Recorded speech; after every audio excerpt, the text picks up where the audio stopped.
Hey,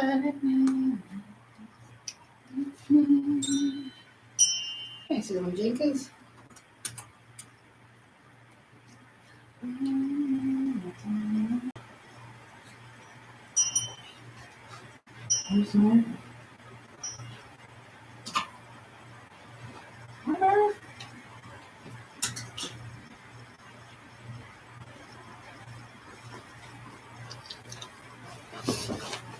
Hi, everybody. It's me. I didn't even advertise this yet, so we're just going to wait for a few minutes. And I will advertise. Here's Salem. Wait, buddy. It's okay.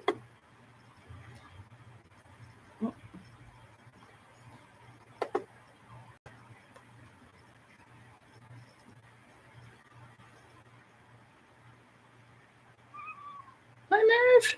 Meow. Come here. Come here. Come here. Hi, Floshi. How are you? Good to see you. How are you? We're just waiting a few minutes. I started a random live stream that I didn't plan. But, hello. Welcome. We're just going to wait a few minutes, let people come in. I didn't plan on doing a live, but here we are. It is good to see you all. I went to the vet with Salem today, so we're going to talk about that and how he's doing. And I'm going to eat my dinner. I'm still having... Hold on.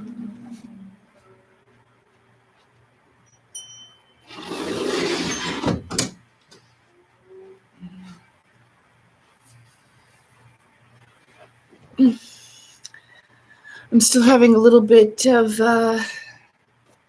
trouble eating. Oh, you're still struggling, eh? With your PTSD.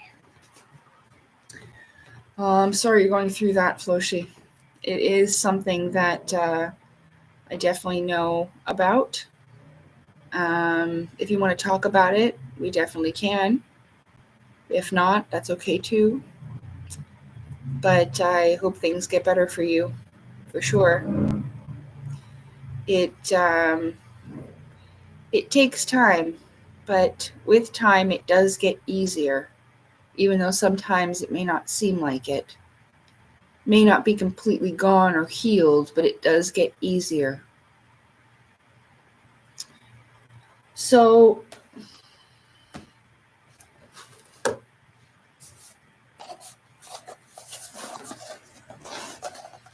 I had to get fast food. It didn't cost as much money as I thought it was going to. It still costed $126 at the vet. But, and I also had to take a cab because Salem didn't want to be in the cat stroller with, me and walk there, even though it's pretty close. So, yeah, so I was just talking about that. So we went, hi JB. So we went to the vet and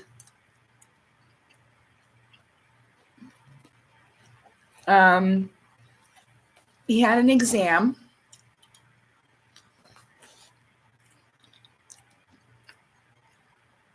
And the doctor doesn't think that what he has is cancer. He said that's fine. It's maybe just like fatty deposits because Salem's overweight. So he's fine. He's just fat. And I'm sorry if I worried everyone. Sometimes that happens to me where I'll think the worst in a situation. And I was convinced, yeah, he's a little chonk. He's a honky tonk. Chunky chonk. Chunky Salem. That's what I sing to him. So, I was straight up prepared going in that the doctor was going to tell me that he's got cancer and all that. And I don't know. I'm definitely glad that he doesn't. And he said overall he's doing really well. His teeth are well and his health is well. His fur looks good. His insides feel good. And he overall had a good bill of health. The only thing is that I have to help him. Yeah, chonky. Honky tonk, chonk. A honky tonk chonk. Yeah. So I have to get his weight down. He's 14 pounds, and we want to see him at 12 pounds. And then he should be better. But yeah, everything else is fine. You know, even the little bits of diarrhea. I found out that I have to cycle the proteins of food that I give them. So even though I give them like turkey and there's like a chef's dinner food that they like, the dry food I went and I got it's the same brand, but you can switch the flavor. Thank you very much. I'm really glad he's okay too.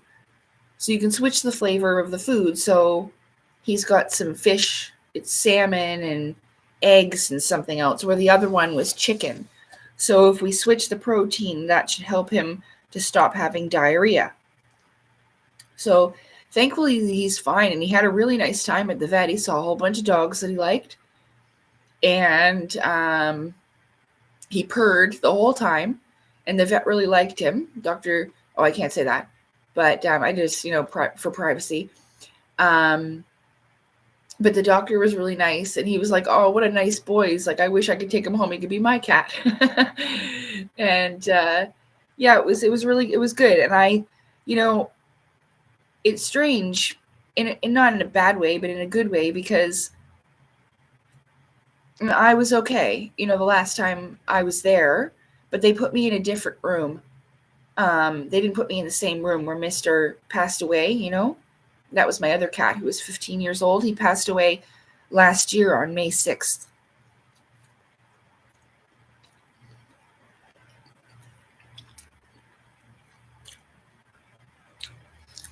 This is poutine. I was going to get something healthier, but healthy food's too expensive. And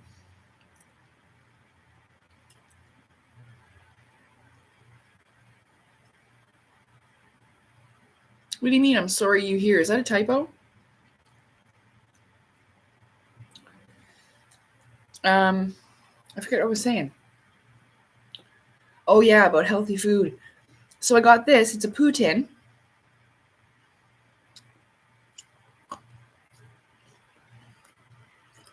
That's French fries and gravy and cheese.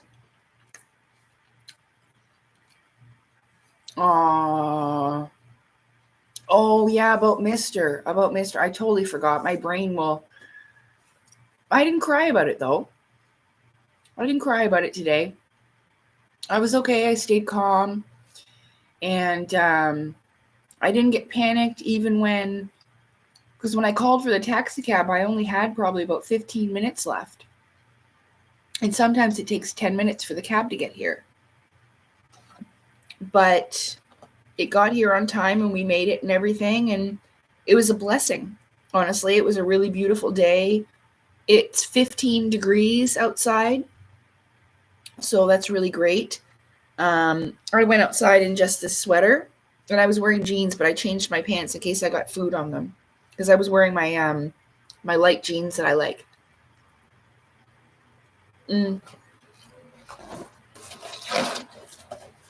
So for $15, I got that poutine. And then look, I got chicken wings and chicken strips. See? For $15, I got 3 of these tasty chicken strips and a chicken wing. Chicken wing.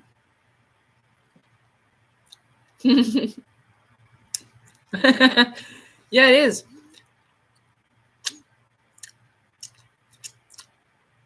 And lately, especially today, I noticed that, like, I don't know, I just felt kind of like drained. And I realized that I've just finished my lady time. So I'm thinking that I have low iron.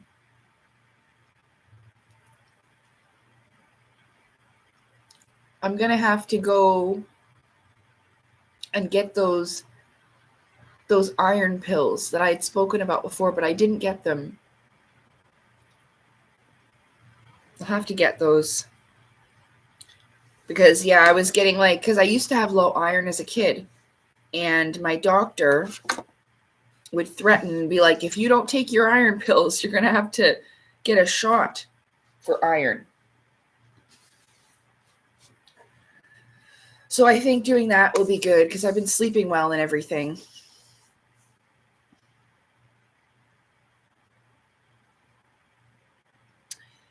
Yeah, bone broth. I know. If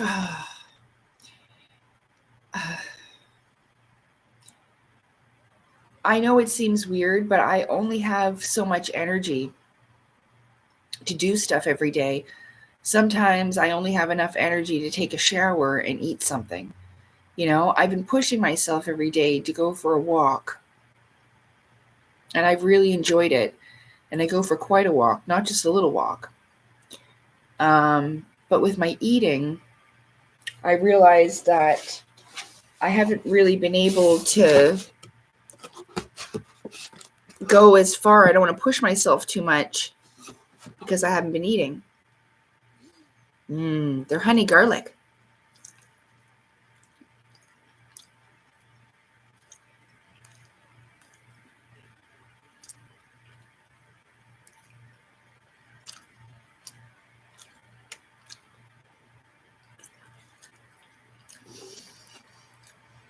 I don't like the taste of meat.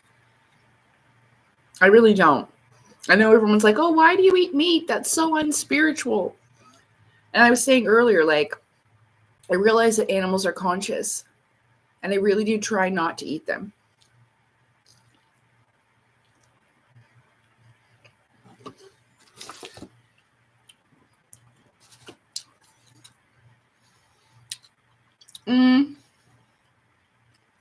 Yeah, I really love walking.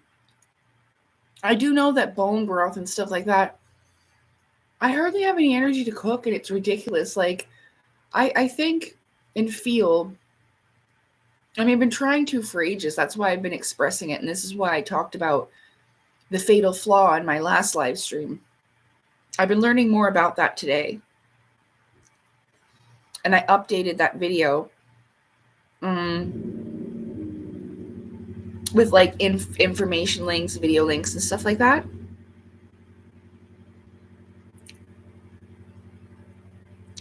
But this is just something I've been struggling with, and it's almost an everyday struggle. If I had a boyfriend or a husband, I figure he would help me out, cook a meal together. I wouldn't always make him do everything, you know what I mean? But just the help of doing something with somebody, it's a great support. Because I do like cooking. I just find that I never have the energy. I suppose I'm stressing myself out so much, But if I keep at it, maybe I'll get the iron pills and hopefully things will work itself out. How's your libido? It's fine, thank you. I don't have anything wrong in that department. Also, my sacral chakra energy is good.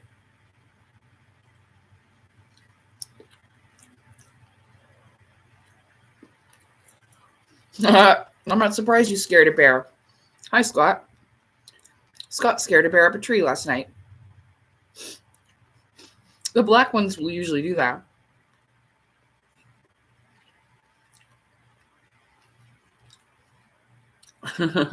Yeah, they are kind of cute.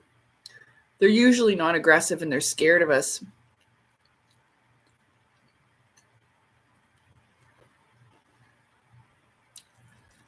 Okay. Well, I think everything within balance, really. Our bodies are made for that. Sometimes when no offense, like I'm not trying to hurt anybody's feelings here, but sometimes when I see people who are vegetarians, they look really skinny and unhealthy, man. With their faces right sunken in and they get right, I don't know. When I was a vegetarian before, because I got sick and unhealthy too. I think that you really need to figure out what your body requires, especially when it comes to proteins and stuff.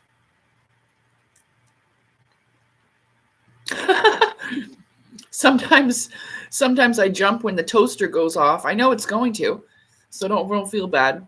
It was just a bunny. JB says he saw a bunny and it scared him because he thought it was a giant rat.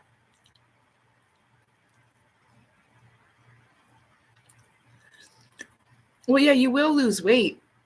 It's really important, like I was just mentioning, to substitute your protein loss for something else. I'm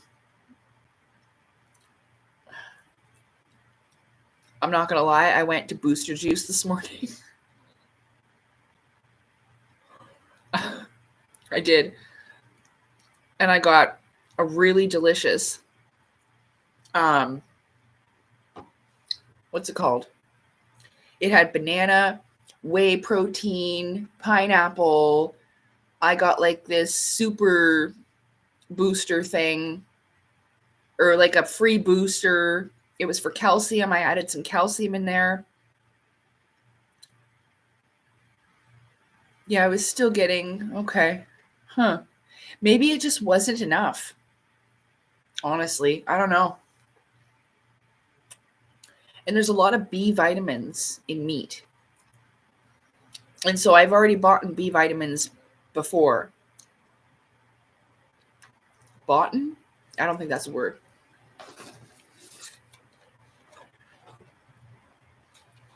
But yeah, so it all is well. I was low-key worried about Salem for a while. So thank you very much for helping me, everyone who donated. I appreciate it a lot. Like I said, just getting in the door, it cost $126. I thought last year it was $98 plus tax. Now it's $126 plus tax. Oh my God.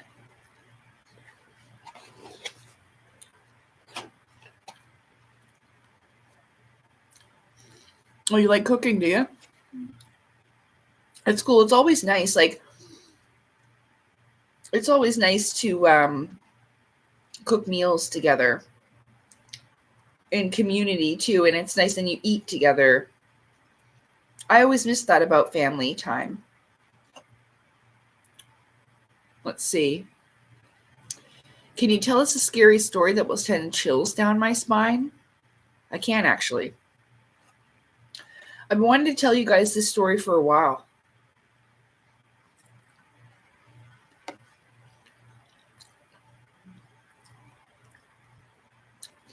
And it actually is similar to what happened with me, but it was with one of my ex-boyfriends. So I had this ex-boyfriend, my last one, the one I was with the longest, that long relationship. I've talked about it before. And I mean, we were pretty much mismatched, Like, he was afraid of ghosts and stuff like that, and he didn't like the spirit realm and stuff like that. He just did, it wasn't his thing. I mean, that's basically my whole life. So there were these rifts between us in our relationship because of these things, okay? I'm telling you this because he really wasn't the type. He wasn't like me. You see what I'm saying? Like, this isn't something that he would do. And that's why I believed him, why it was so significant, and why I'm going to tell you the story right now. In my old apartment, where I used to live, was where I saw the being of unknown origin in my room. And it had happened, this was years after it happened, but Chris got off work and he came over. And as soon as he got there, I noticed he was pale. There was something wrong. And he was kind of being a little bit, yeah, like he's kind of avoiding, you know what I mean? There was something on his mind. I said, what's wrong? What's the matter? He was like, no. He says, nah, it's nothing. Don't worry about it. This is okay. I pried it out of him. I said, no, please tell me. I know there's something wrong. I said, what is it? He sits down on the couch. He takes his hat off. I've never seen him like this. And he's like, I didn't want to tell you this because I thought it might upset you.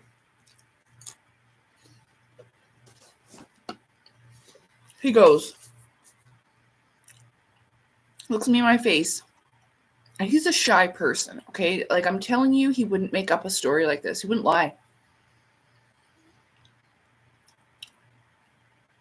He goes, I was in bed last night and I woke up in the middle of the night because I could feel somebody was watching me.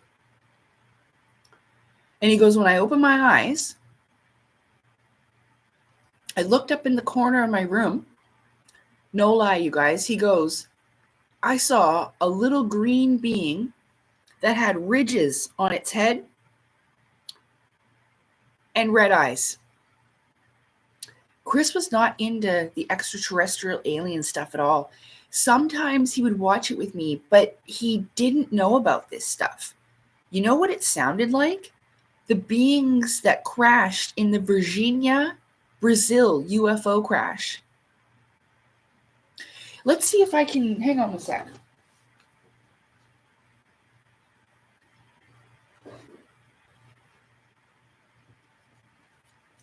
I'm pretty sure she has. Elena Denon has these beings in her book.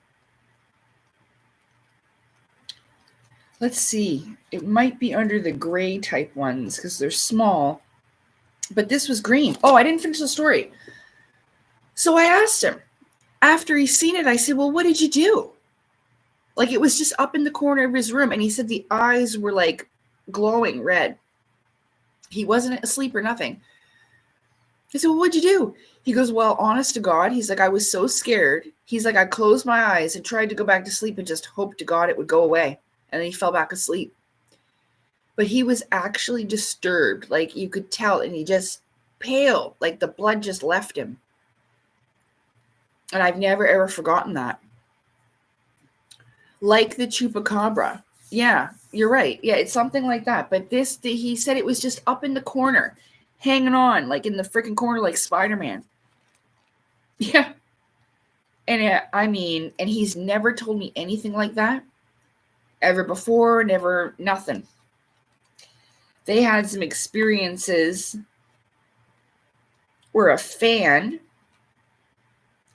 see, kind of like, look, there's one with head ridges like this, but this is not the one I was thinking of. But that kind of is similar to the one in the Virginia crash. That was in Brazil. But when he told me that, that's exactly what I thought of. And I was like, are you kidding me right now? Like, he wasn't. He wasn't joking. Hang on.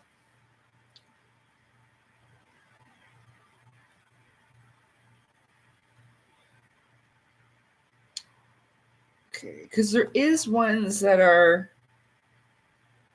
Oh, no, okay. Maybe it is. It was. See, remember I told you that I thought it was with the grays? Look, there it is, right there. The one with the head ridges. It's too bad it's not in color. I do have other pictures of the... If you just look up the Virginia, Brazil UFO crash, you can see the being with the red eyes and the green skin with the head ridges. Is that why you broke up? No.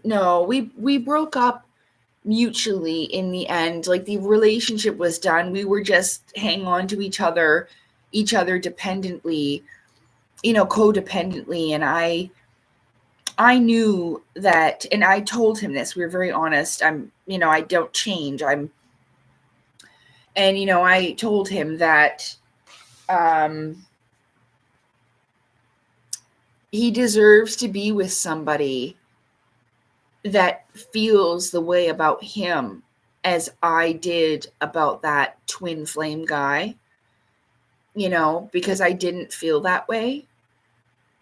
and it wasn't fair or right to do. And he knew this. So eventually, though, we broke up, and he found somebody, and he's happy. And I would assume maybe they've even got engaged. I don't know because I haven't checked her on or anything, but they were doing really well. So he found love. And you know what? I saw during COVID, it was so sweet, honest to God. She nominated him for like good person of the month, like most helpful person doing during COVID or whatever.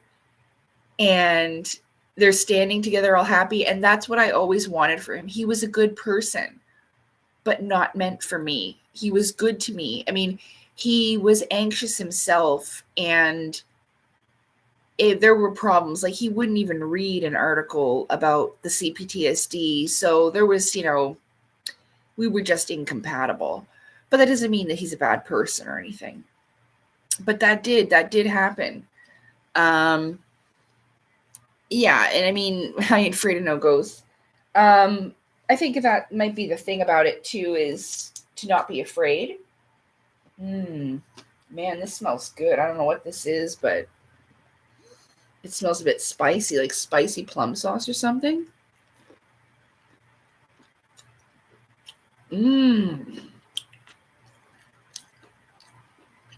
That's good. I don't know what that is, but that's good. They were really nice at the restaurant.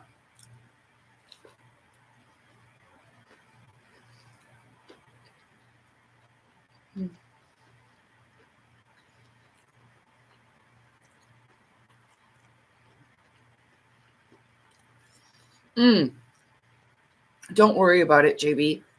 I was, by the way, going to answer your email. I just didn't have time yet. I was going to do it later so I could sit down and write to you. I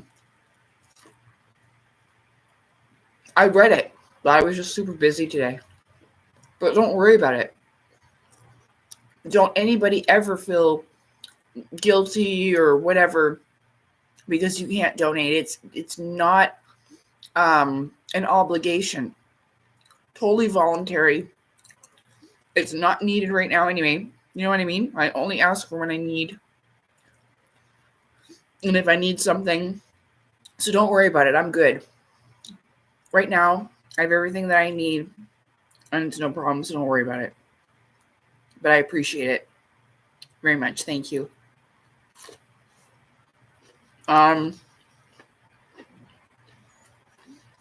He manifested you. I don't know about that. I think that with relationships, like of all my relationships, I think both parties learn things about relationships, about love, about each other, and about themselves. You know?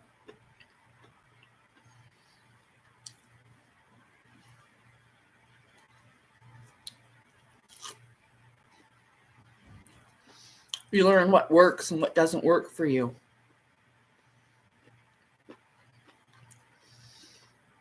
Just because relationships fail doesn't mean that you yourself are a failure.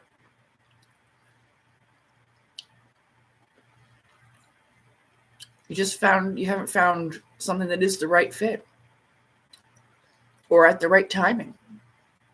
Two people can be in different places in life and just not ready for each other yet. There's that.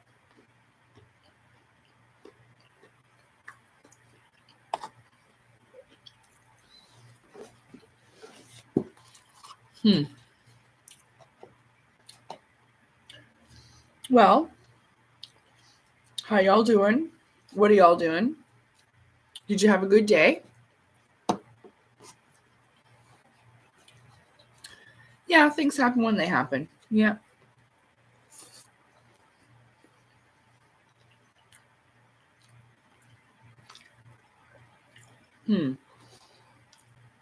Yeah, it was good.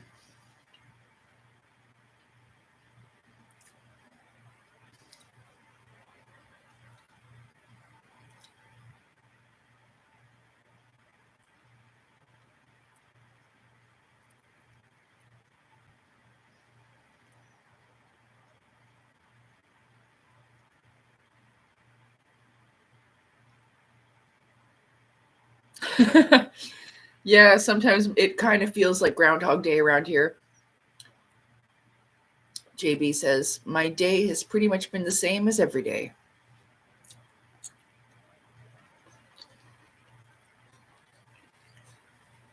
I try to do things to like make the days different. Even if I just have to do like a bunch of house cleaning or something, I make it different. Or I'll go outside for an adventure somewhere.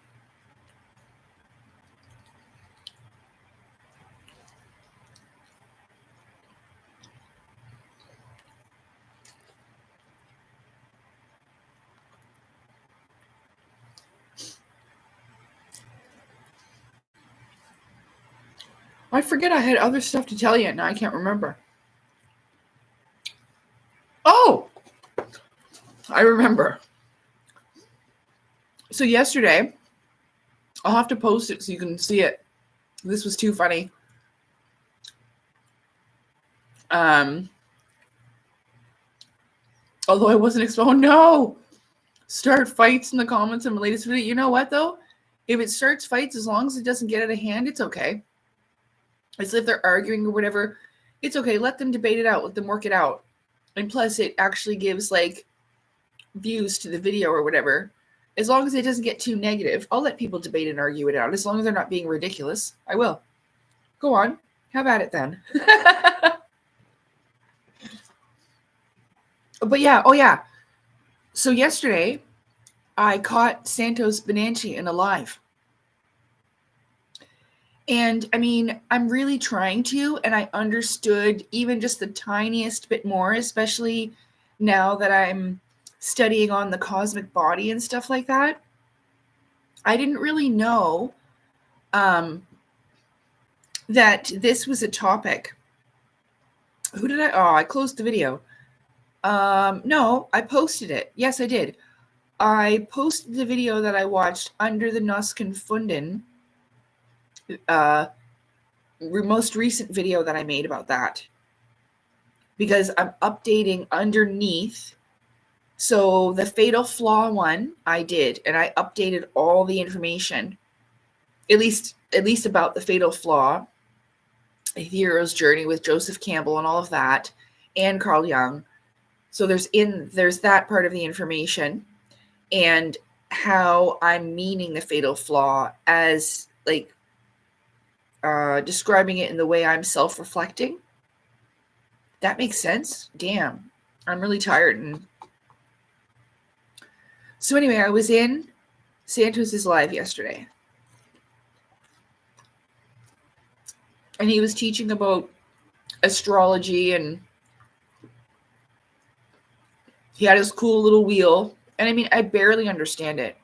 I'm really trying to, but I barely do. But he had mentioned about using astrology to help you find a partner or whatever. And so I was feeling like silly, making jokes. And I'm like, oh my God, Santos, I capitalized it. I'm like, help us. We're a bunch of losers and can't find dates. And he starts laughing. And then I go, oh, I'm like, no. I'm like, help, Santos, help. I need a husband real bad. And he goes, he thought I meant him. He goes, oh, he's like, I'm not looking for a wife. He's like, I've already done that. No, I'm not. I don't need that in my life. It was so fucking funny, you guys. He thought I meant him.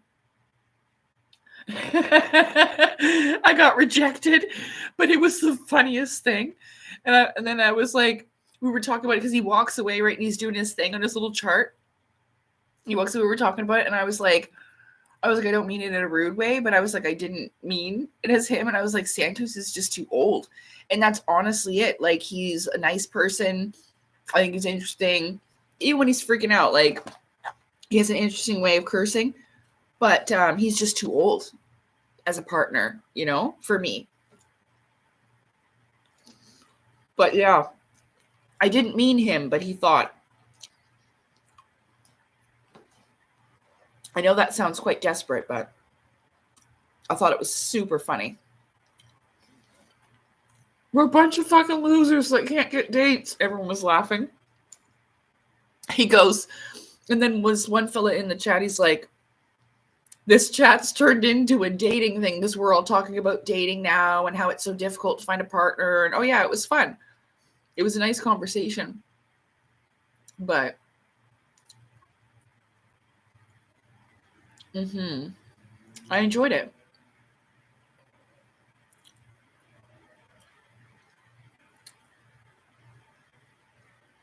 I popped over to Truth Seekers yesterday, ate a live.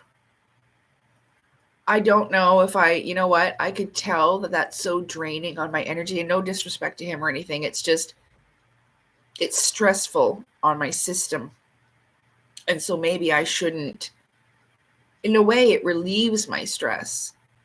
But then I think it's like rehashing everything. Because,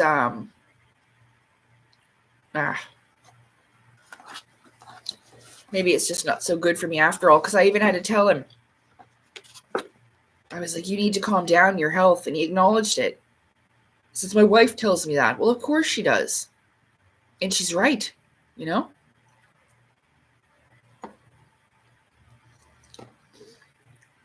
Sometimes I just fucking pray, like, oh my God, like I can see the vein in his head popping out. I'm like, please fucking don't have a goddamn aneurysm. Fuck. He gets mad. But it's not without reason. It's righteous mad. And like, I'm glad he's doing it, but I don't want him to jeopardize his health for it. And I mean, speaking of myself, right?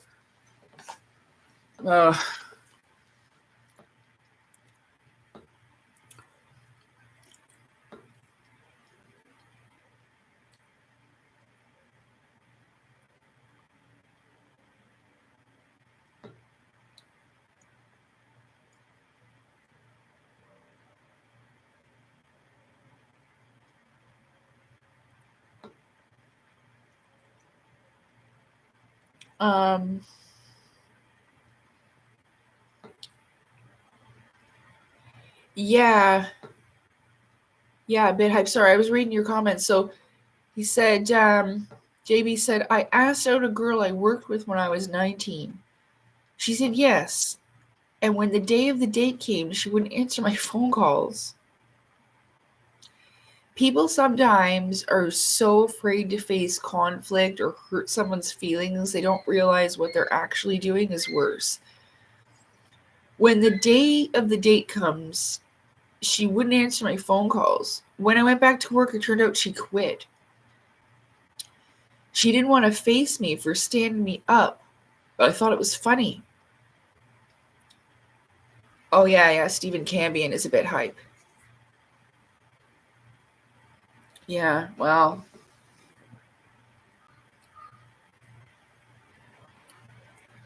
David Wilcox on there saying he's doing a whole bunch of shit that he's not doing. He's making him seem like a fucking monster.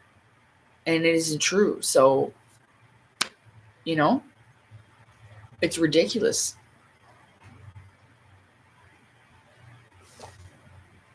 He's just worried because he doesn't want people to know the types of things that Steven is talking about, you know? So he's the guy that put out that deposition on Corey Good. Yeah. So I think he's just afraid, and defamation of character and reputation ruining and demonizing will have people, you know, turn away or whatever, thinking he's some kind of dark side cabal fella or whatever.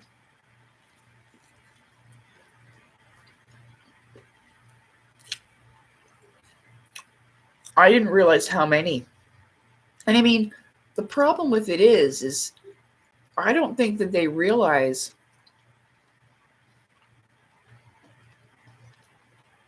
I was saying before, they might think that they've manifested this stuff. Remember how I was saying, like, the other side can gift you stuff too to make it seem like everything's great and going fantastic? And I keep repeating this quote. I heard it not that long ago. I don't know who said it, but it goes, the road to hell feels like heaven, and the road to heaven feels like hell. So you'll be thinking everything's fucking great, everything's going great for you, and you're getting all this money and attention, everybody loves you and all that. And then you realize, like, it's not what you thought. It's an illusion. It's almost like being tempted by all these things to walk a certain path, you know? But some of them may not know. That's what they're doing. They may think that what they're doing is right and good and this is the way it is. And they're going to be like, I don't know, maybe in some way they think being a ruling class elite is a good thing or whatever. I don't know. In my last stream, someone mentioned that there could be some type of monetary system in the higher realms, but we had determined that it would most likely be based off of energy, not like dollar bills or coins or something, you know? So there is, hey, GH, hey, Lee, how's it going? Good to see you. So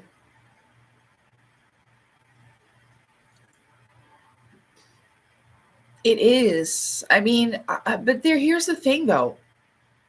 For some of them, it is a quick buck. For some of them, it's for purposeful disinformation. Like Lou Elizondo, he does counterintelligence. So basically, he's trained to put out stuff that isn't true to counter the actual true intelligence. But I don't think people realize that. That's he's playing a role. He does counterintelligence. He's CIA. So there's those ones too, but they're purposefully in there to screw everybody up, to put out stuff that's not true or accurate, like a wild goose chase. This is what had the UFO researcher in town searching for aliens for 30 years, and he was mad at me.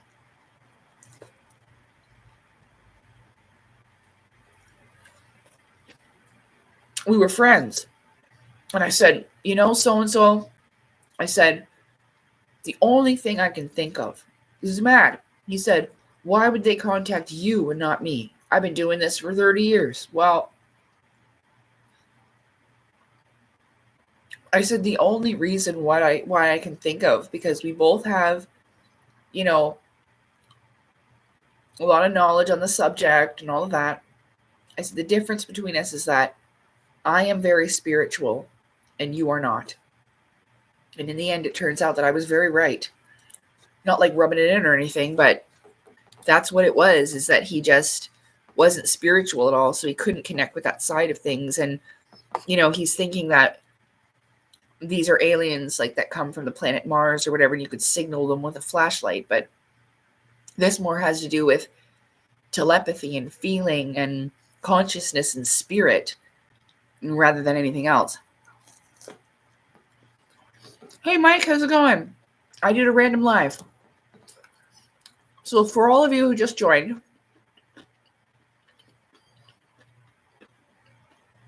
I got Salem to the vet. I was okay. I didn't have anxiety. I didn't cry. You know, I remembered Mister, but I didn't, you know, get upset. I did really well, and I'm proud of myself. For everybody who prayed for me, thank you, by the way. Energetically, this does help. I believe that prayers are like little energetic postcards that come, you know, and help you out when you need them the most. And so it definitely helped. Salem does not have cancer. He's just fat. The doctor tried to say it eloquently, but I was like, you mean he's just fat? Yeah. Yeah, he's fat. He needs to lose weight. He's 14 pounds. And the doctor wants him to get down to at least 12. Oh, it is 5:55. It is. That's great. Good changes are coming. So he's fine. The doctor said that could be like little fatty deposits, or it's nothing to worry about.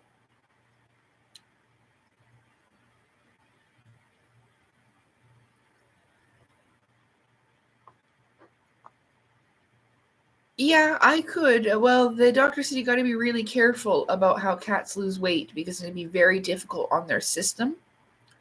So you just have to calorie reduce a little bit by bit. And we've been doing that anyway. The reason why Salem got so fat is because when Mr. was alive, and this was only a year ago, so we've been slowly getting him down.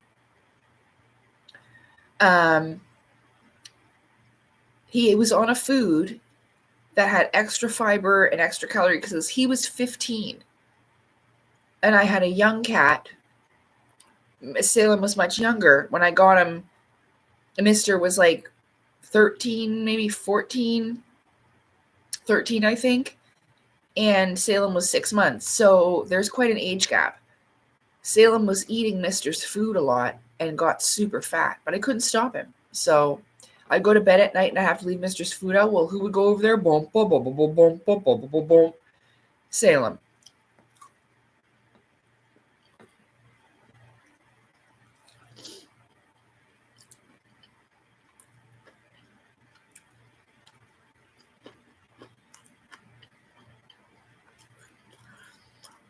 Yeah, so that's the thing. So right now, the cats are outside, and I let them out all day long. And they do. They lie in the sun inside in the house, even in winter. Sun is really important for cats. They love sunlight, and they're always laying in the morning sunlight. This is true. And yeah, so I let them out there. I can leave. Marvin doesn't run away. I've trained her so that she stays here. And they'll go outside and they lay outside now that it's nice and warm. And so after we got home from the vet, Salem went outside and he was laying on the patio.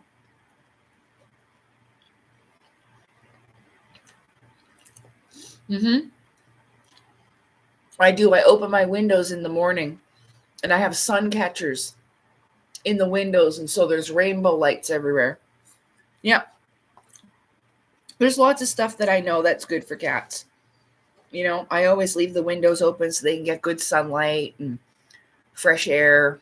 Even if it's wintertime, they always have fresh air and sunlight. He does. Salem really likes food. That's the truth. You know, and he's bumming for food. There's nothing wrong with him. He just loves to eat. I actually watched a video on fat cats.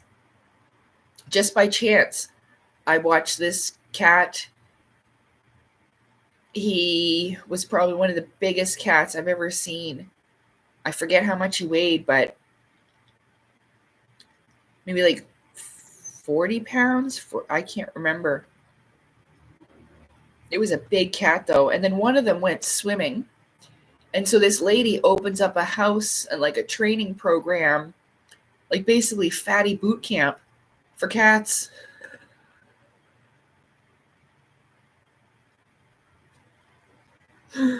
Oh my God.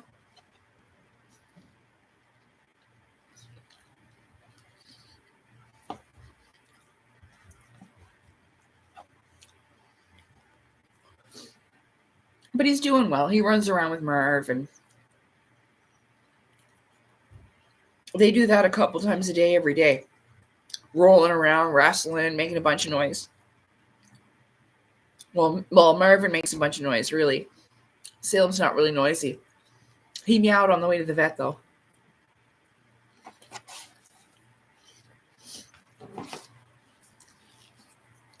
I'm just like Salem. Wow.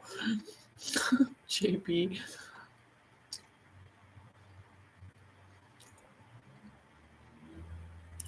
Like I said before, I don't have a particular body type or a type, you know? Well, what attracts me most about a person is their soul, and then who they are on the inside makes them beautiful to me on the outside, you know? Yeah. Like that twin flame guy, he wasn't thin. Man, I never had a problem. with his body. I loved him for the way he was, you know?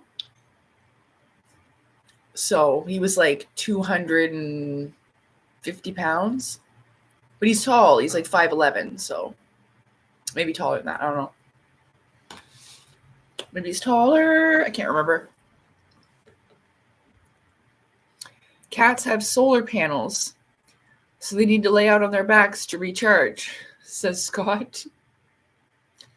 Also correct. Ancient Russian knowledge.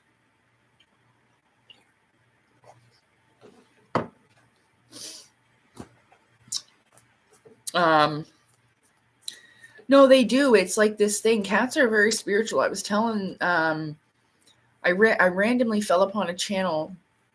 This couple has a little orange kitten named Tommy. I can't remember what the channel's called right now, though, but they were the sweetest couple, and they got this little kitten. And I was telling the guy, because he was like, I'm amazed that he slept by my feet the whole night. And they do that. My cats will sleep beside me all night, too. I've seen my animals in the spirit realm many times, but they're still alive. Like when they're alive, they travel with you. This is why in ancient Egypt, they worshipped cats, because they're spirit guardians and they travel with us in our sleep. I know it sounds wild, but it's true. They're guardians that way. And this is why I figure, that they worshipped in this way and treated them as members of the family, because they were. Cats will protect you from all kinds of things. In the spirit realm, I don't know, they just are able to see into it, and you'll see that sometimes in movies. Like, I was thinking about, I got this flash of this movie that I loved, even though it's a horror film, and it's like, there's these cats inside a pyramid, and they're keeping the god Anubis inside the pyramid. If they scratch him, it burns so bad that he retreats. And yeah, they're guardians.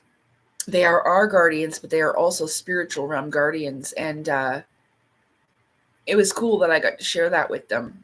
That the purring can be very healing. And he says, I noticed the one thing, because I don't know if they've ever had a cat before. They adopted a little kitten, a little runt, and they took him to the vet and everything, got him a checkup and paid for medicine, and it's good. Anyway, I was telling him, I lost my train of thought.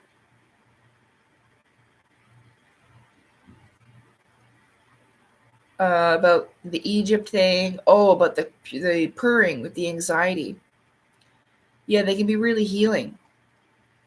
But over the years, I just noticed, and this when I was a kid too, like my animals, even when they were alive, would be in my dreams. I know you can be like, oh, I dreamt of my dog, but it's different. It's more than that. I wrote about it in my book too a couple of times, where like when Lioness Lady, I dreamt about this apartment before I had it, but things were reversed. So the balcony was over here and the window was over there, but the window is here and the balcony's there in the real world. It was like mirror reflection. Yeah, and I seen my apartment. I wonder, I should ask her if she considered putting the wood flooring in here, because I saw it with wood flooring. Because all the other places, they were surprised when people seen my apartment that live here already. They're like, oh, you've got carpet. That's weird. I wonder if they were going to and then decided not to for some reason. I don't know. Because I saw the apartment. Are you okay, Marv? I saw the apartment before I moved here in my dream.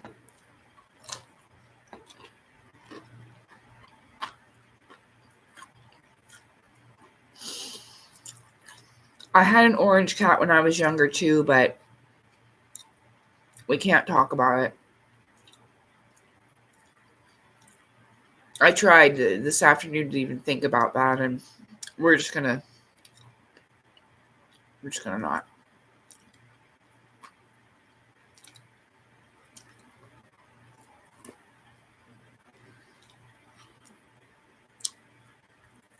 I couldn't bring him with me when they took me to the group home.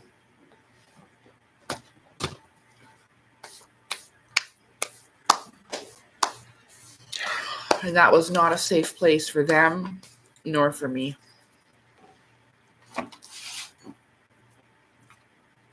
I mean, the group home was safe. My family home was not safe. Because they were mean to the animals too.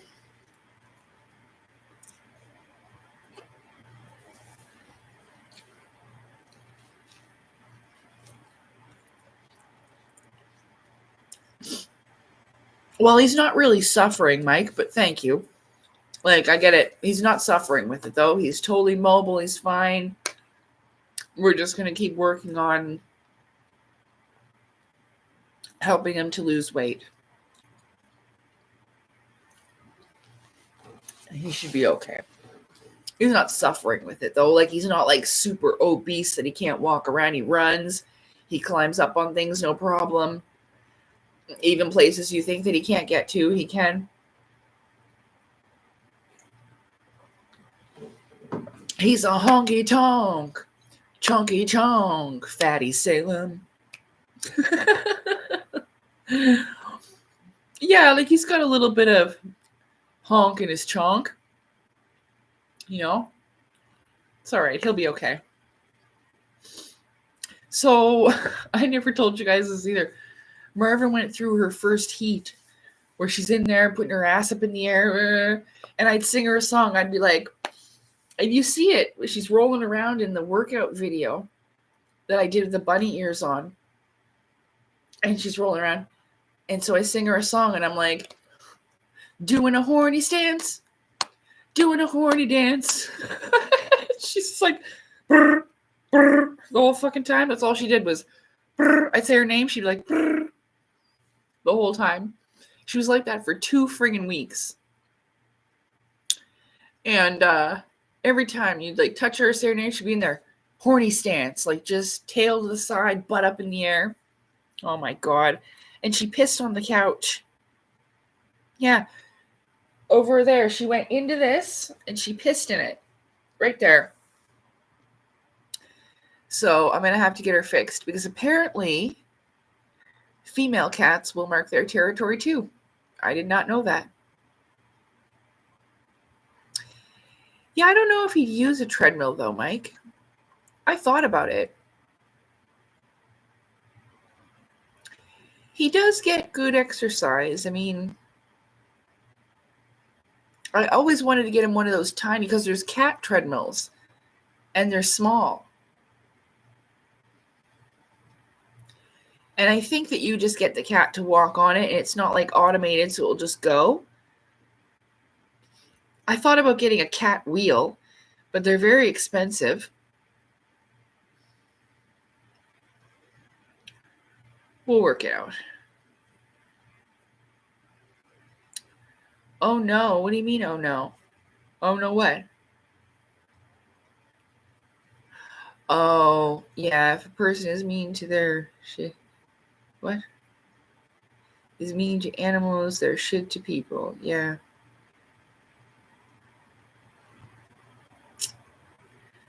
Yeah. He'll be okay, though. At least it's not cancer or whatever, you know? So. Oh, the pee on the couch. Yeah. It's a leather couch, though. So literally, it was just sat there like a puddle.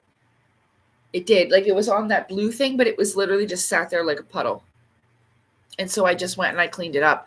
That's the good thing about having a leather couch, is that it won't absorb right away. It just sat there. And then I sprayed it with vinegar, and she didn't do it again. So it was okay. It was really funny. Salem was just like, what the hell's wrong with you? Because he's fixed, right? So what's he going to do about it? He didn't care. He didn't care at all.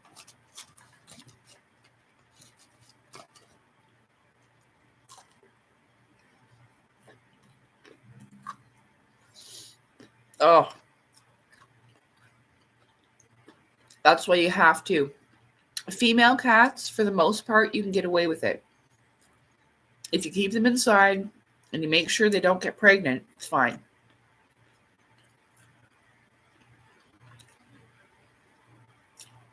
But males, you have to. They will piss everywhere. And it stinks. It stinks really bad. I've smelled people on the bus that I know they have a male cat because you can smell the piss on them, and it is not a nice smell.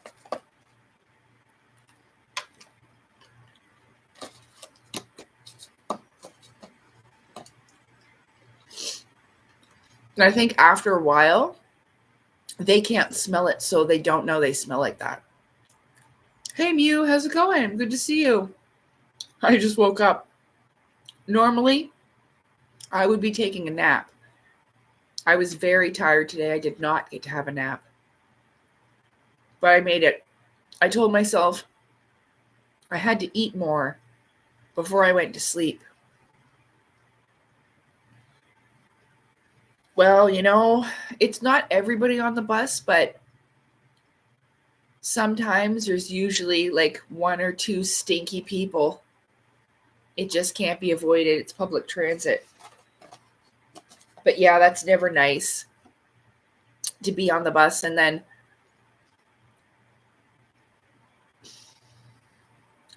most of the time someone will open a window, like they won't just sit there.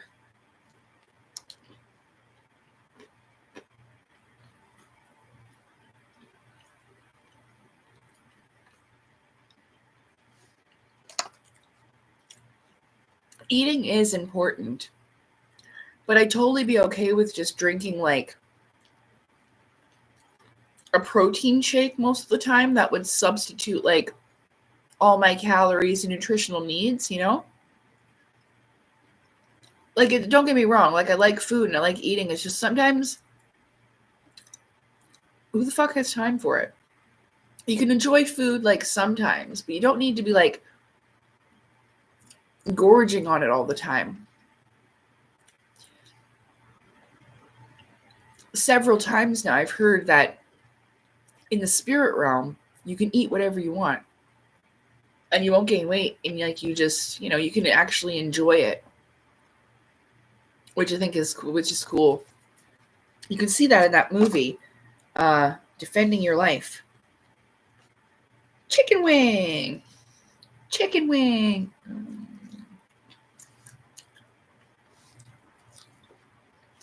Hi, Merv.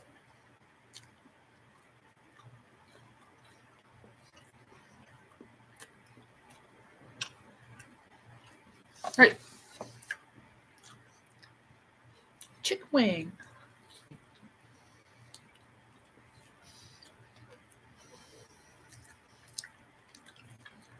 I wish I liked it more than I do, but I don't. No. Yeah.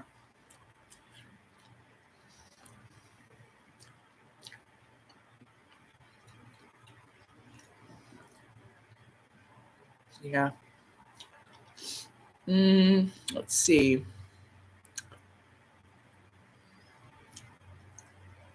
I want the astronaut slime. Oh, yeah. Yeah, like something like you'd survive in fucking space with or something. But I want it to be good. I could totally live off those booster juice smoothie things. It's really good.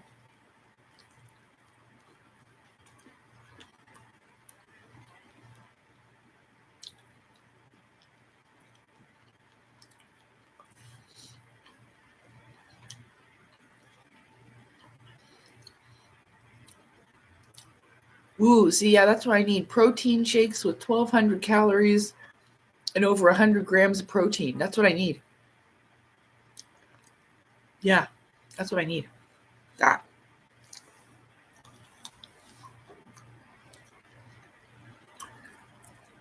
Because then I can build up muscles again.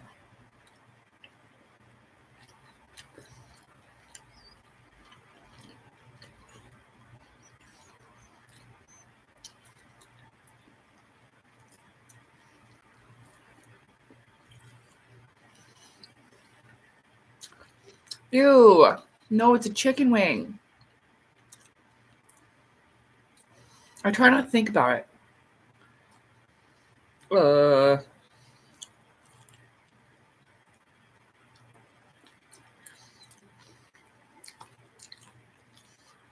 I hadn't had chicken wings in a long time, but I know why I don't like them. It doesn't have any batter on the outside. These are like unbatterless chicken wings. Like, that's just chicken skin, right? I think so.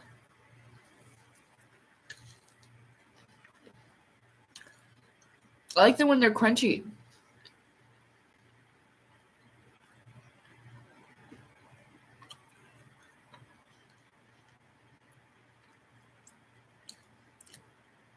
Yeah, I need batter on my chicken wings. That's why it tastes gross. I thought they had them. It was kind of crunchy, but uh, um,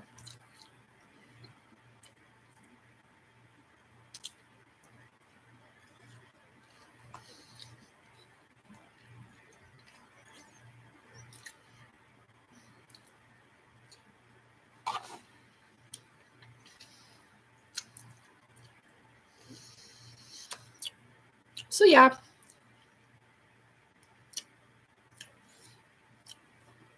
I think I've had bison, a bison burger when I was out in the mountains. It was okay. Deer, elk, tried that. It's a bit dry. I don't like blue cheese.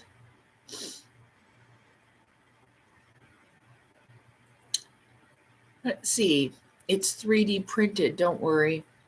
Like, you mean like the milkshake things? Is that what we were talking about, Mio? I think that would be cool too, like how they make food on Star Trek. So it looks like meat, but it's not really meat. I thought that was cool too. Yeah, it's okay. I'm not offended if the blue cheese doesn't like me back. I find that's a really strong taste. Some people really like strong tastes like that.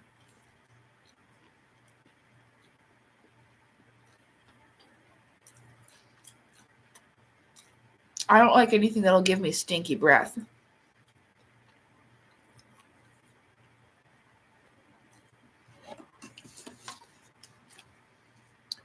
Stinky breath is so gross. It's worse than farts. Like, I'd rather somebody fart than breathe on me with fucking smelly ass breath. Ugh.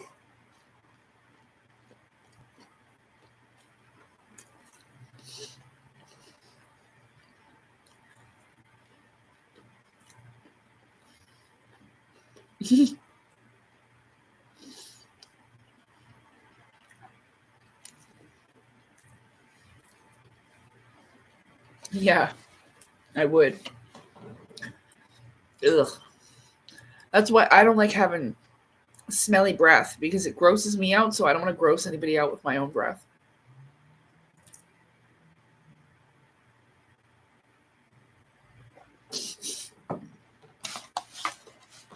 It's the truth.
get my green. There's my fluffy girl. Come on, Fluff. Little floof.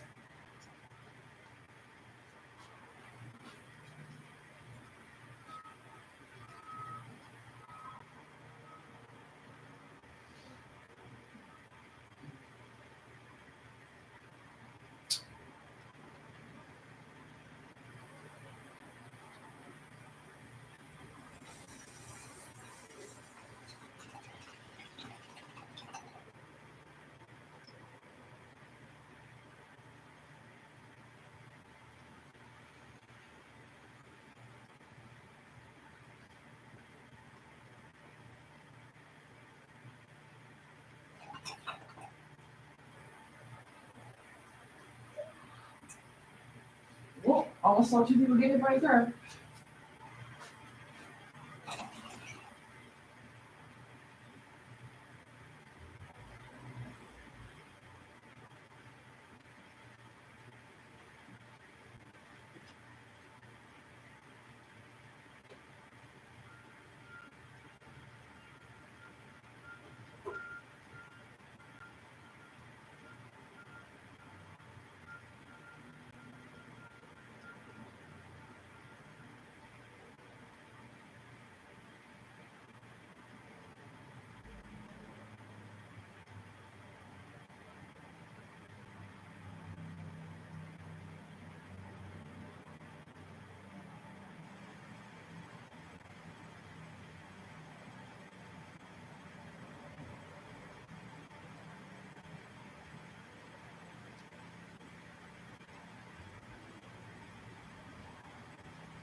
Hey, you're eating my poutine? At least you didn't steal a chicken wing.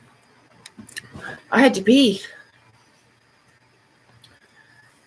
I made roasted garlic one time, and you could smell the garlic coming. I know. Oh, I definitely don't like that. Ugh.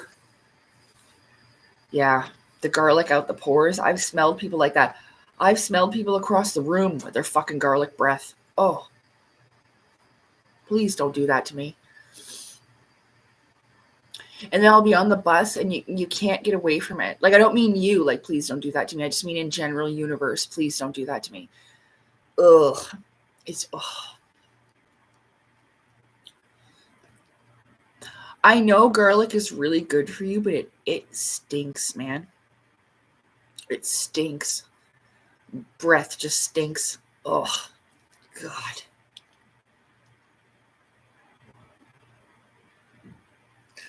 And especially if you don't eat it, so then, like, oh, fuck.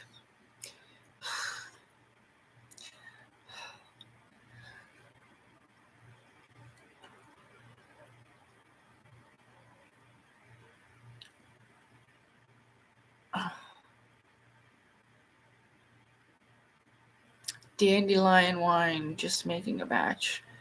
I don't drink alcohol, but that sounds nice. Dandelions are good for you. You can get like dandelion salad and everything. Don't go pick them out of the grass though. The dogs probably peed on them.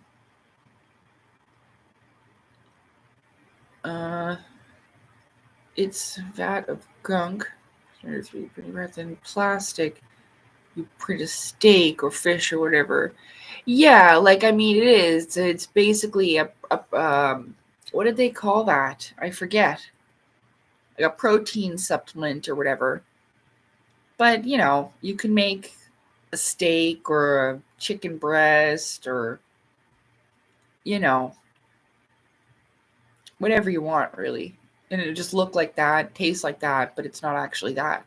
And that's pretty cool in Star Trek because then it's designed like every crew member their files on file, and it knows what they need to eat to stay healthy, which I think is pretty cool. Let's see. Yeah, well, I mean it, and that's the thing. Garlic is good in food. It's just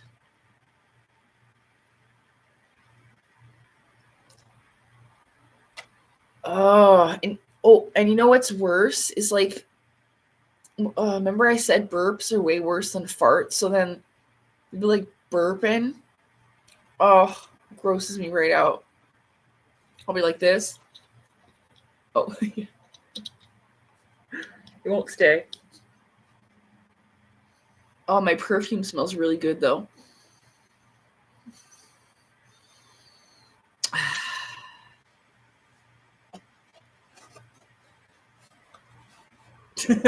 I have a really sensitive nose, so I don't know. I guess you could just wash the mouth out really good. Ugh. I know. I won't like make a big deal out of it. Like I'll be like, ugh, don't kiss me. Like I'm not like that, but it definitely like, ugh. I don't know.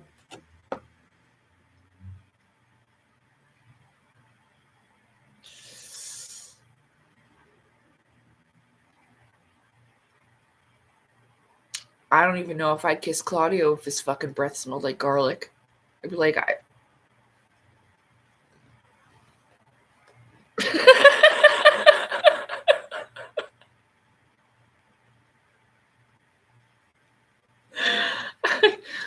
I don't know if I could. I'd have to be drunk. Am I part bloodhound? No. It's because of my nervous system. So there's a video that I took down that I had up for a little bit, but again,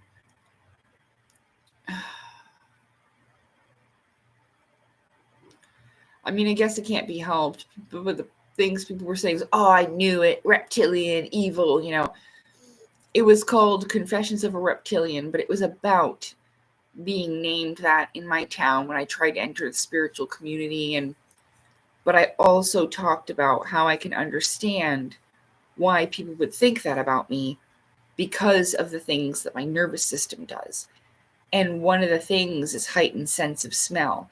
It just has to do with the fact that I lived in fight or flight mode for so long and in an extended period of time. So, because I talked with my doctor about this, because I thought that they were like superpowers, but they're not. And you know, that's just how it works. Like sometimes my hearing will be super sensitive as well. It has to do with heightened sensitivities.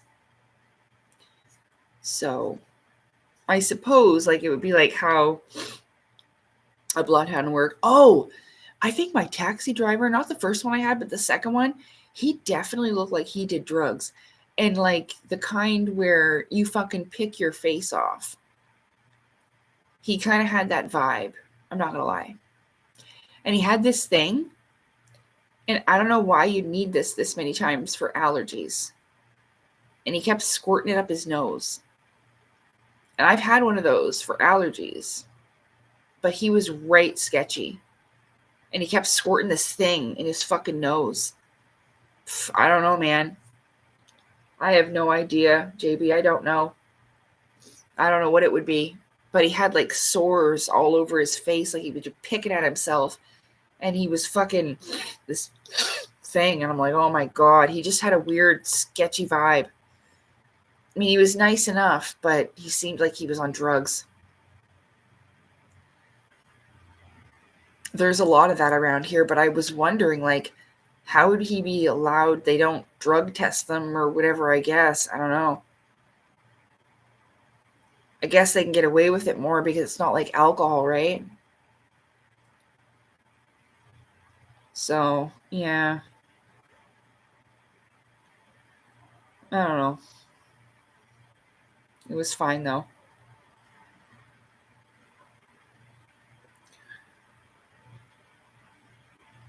I'm going to have to call the vet and update them with my new address because I got them to call the cab for me. I just couldn't afford my cell phone the past couple months, so it's a pay as you go one. And so I just didn't pay it. But they called the cab, and the cab was about to take me to my old address. So, yeah.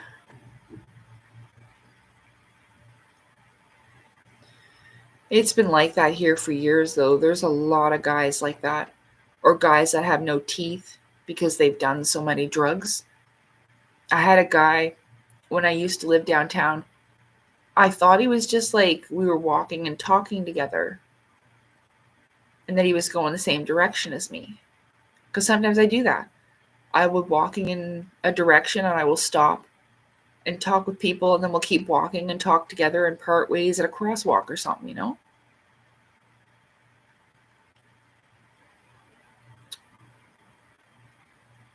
I totally fucking forgot what I was talking about. Oh, yeah, that guy fucking followed me home. So, and I literally thought, I was like, oh, you're coming to this apartment building? Do you know somebody that lives here? And he's like, no. He was like, I was just going with you. And I'm like, oh. And I had to tell this guy, this was actually kind of sad because he was nice enough.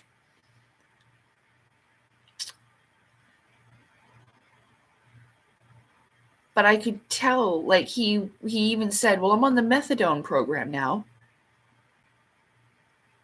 And I was like, yeah, I was like, you know what? It won't work out between us. But he followed me home. And I had to tell him.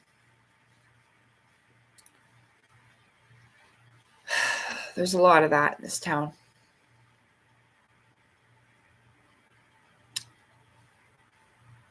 I know. Well, it's my energy, right? Like, everybody wants to be loved. And I think and feel that sometimes, and this guy, like, you could tell he fell in love with me. Like, he had that energy, the love eyes. Like, he really did. He liked me. And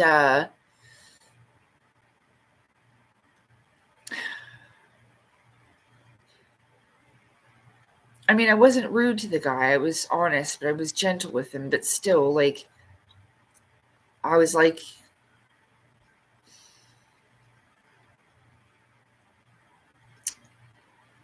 I know why. It's my energy that draws in people, and it's flattering. It's sometimes uncomfortable, yes, but I truly believe that I just maybe possess qualities that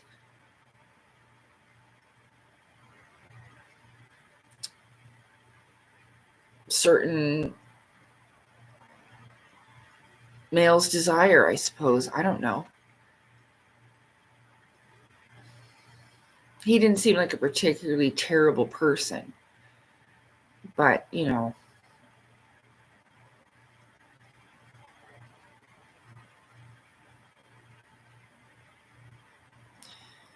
yeah, so I know.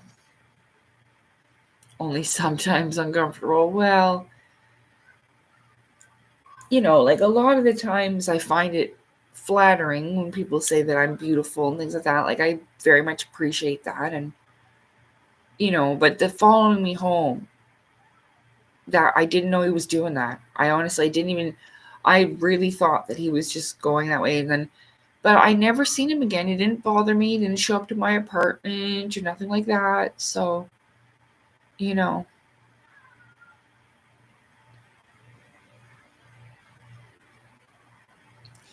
at a soul level, I knew him and I wouldn't be good together. He had this energy about him. I've seen it before. young, inexperienced. We just wouldn't be compatible. Like I said, I tried that once, and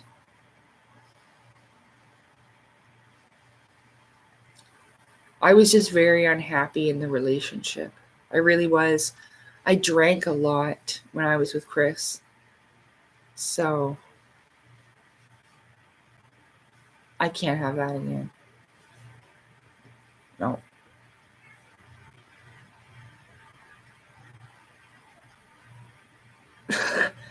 Well, I mean, I don't know. Like, I think, like, because methadone makes you high too, right? Like, I don't know. Like, he seemed like he was just high, but not on weed or whatever. I don't know. So it's just like I said, it wasn't the vibe. It wasn't it. But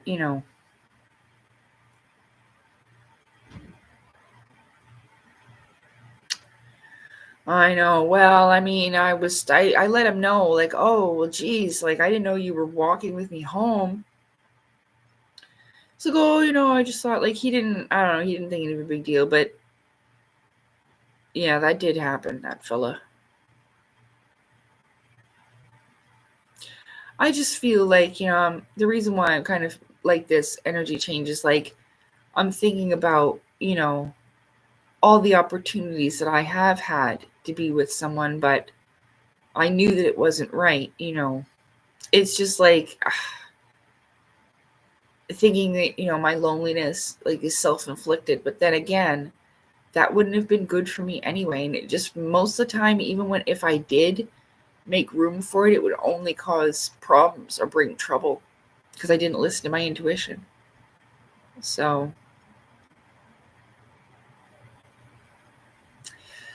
well, I think about like the thing about it is if when you tell someone, like I always try to be nice to people. I don't want to hurt people purposely to make them feel bad when I let them down or reject their offer of a date or whatever, or getting to know um, each other better. I always try to be good about it and nice about it and gentle with them and just tell the truth because that's what people deserve. I'm just not interested. I'm very sorry. I wish you well. Um, but sometimes,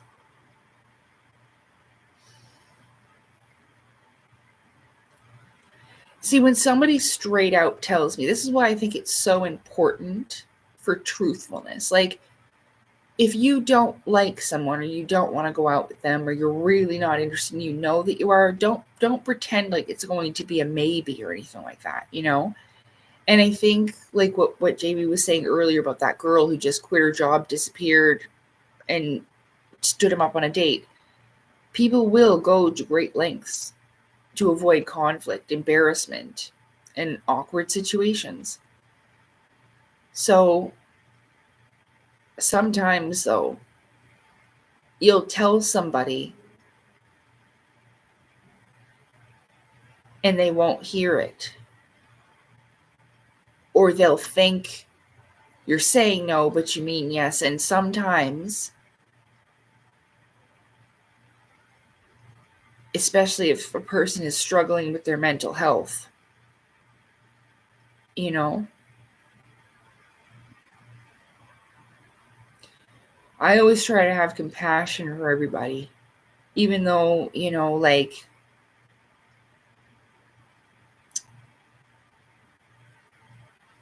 at one time, that twin flame guy probably told people that I was stalking him, but I wasn't. I just loved him, you know, even though it wasn't reciprocated, but people didn't know the situation, right? I don't know if I ever, because it's not like he was calling me, he was telling me we'd see each other every week, and then he just keeps standing me up, and I gave it every excuse. Oh, he's afraid of love, or this and that, or blah, blah, blah. Really, he was just a jerk. But I feel like, Well, I mean, to quit your fucking job is laughable. Like, you couldn't, as a person to a person, just be like, you know what? I'm really sorry, but I actually don't want to go out. You know, I said it because maybe I thought it'd be a good idea, but then I thought it over. We're just not compatible, whatever, right? You don't even have to go into that much detail. You just be like, you know what? I've changed my mind. It's really not you, it's me. I don't feel like dating anybody at this time, and be done with it. But to quit your job is pretty extreme. So, I mean, really, it probably saved you from another situationship, you know? But sometimes, there is these cases where there are people who can't tell people, you know? And her way was quitting the job, running away.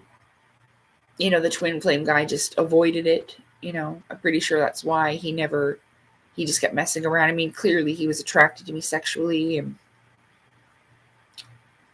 anyway, but I mean, I've known what that's like. He's probably for sure said that. I don't know for a fact or whatever, but little did they know I had real feelings for this fella. So, but I mean, if you had nothing to do with the girl, if you guys had never slept together, didn't even kiss, didn't even meet, then it's weird, for sure.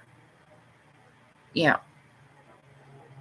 And that's one of the things about being like I was talking about my last life about being a celebrity. Not that I think that I'm a celebrity, but that happens, even just being online and people are watching you in their mind. I'm sure there's somebody out there sitting there thinking that I'm their girlfriend, you know? And I mean, it's okay, I guess, if that's what gets you through the day. You know what I mean? Like I've already said, I daydream about Claudio Nocelli, so it's fine. Totally fine. It's okay. I may not be exactly healthy because you should probably get out there and find somebody, but hey, what do I know? I'm just sipping sauce. Do you ever watch that guy's channel? He is so funny. There's this channel, like I don't like reality TV, but sometimes when I want to just like see the craziness of the world, I watch this guy's channel, and he does like reality TV coverage, especially that crazy ass 90 Day Fiance. I don't know if you've ever watched that, but it's one of the craziest shows I've ever seen in my life. And I don't watch it. I watch it through him. So that's the only way I know. And anyway, I watch him, and that's where that comes from. And there's another girl I saw the other day, and I hadn't seen her channel in a while. And oh my God, she's funny. This relieves stress. And even though it's like a little bit immature, maybe a bit surprising, it's a comedy channel though. She's doing pranks. And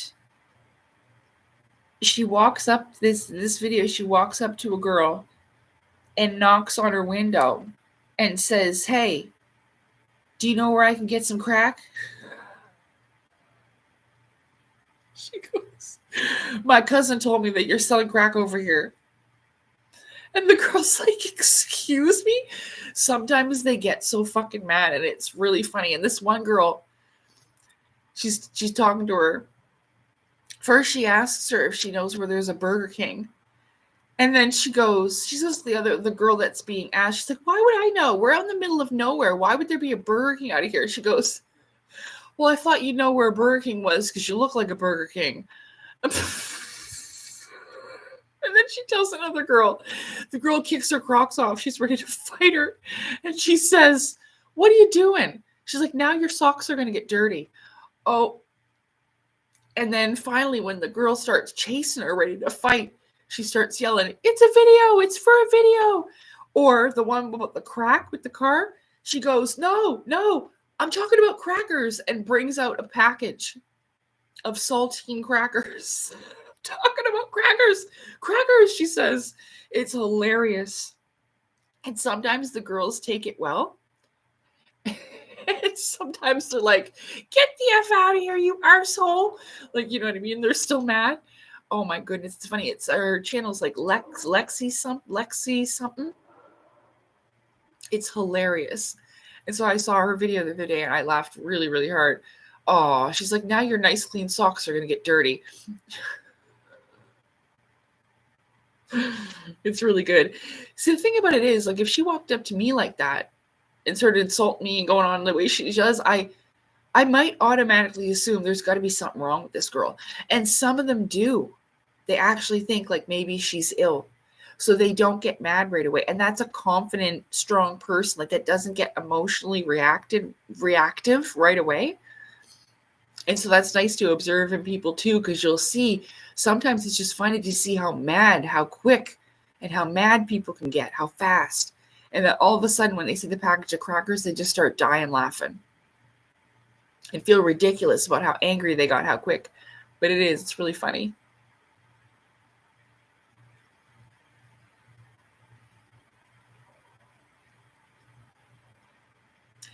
Oh, is that why you were trying to ask me about being a singer? I need a female vocalist, but need to record more.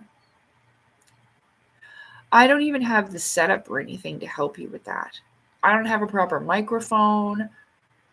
Like, I don't even know how I would even help you with that. I mean, I kind of want to, but I don't know how I would, Mike. Oh my God, the Kardashians. No, I don't like stuff like that. I watched like clips before. I remember that they had a big ass family brawl. And I watched that and I was just like, oh my God. And they were really hitting each other. And I was like, is this? And it is. This is what people are watching and think like this is acceptable. And they're, ew, Kim Kardashian's famous because she got peed on. You know that, right? Like, she didn't even do anything. She just got peed on. And she used to be friends with Paris Hilton, who also did a corn video.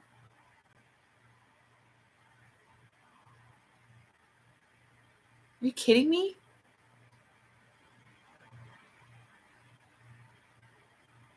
Yeah, ugh.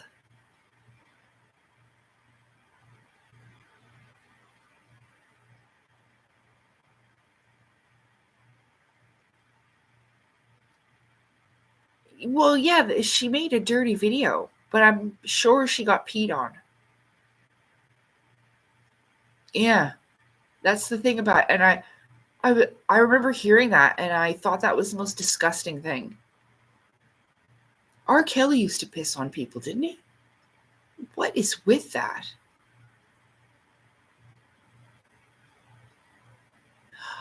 I I don't think you even want to hear that. I've heard of some weird stuff.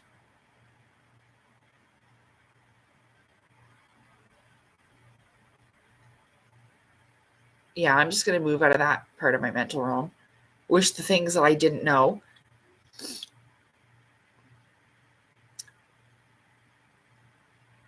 You don't know about the pee?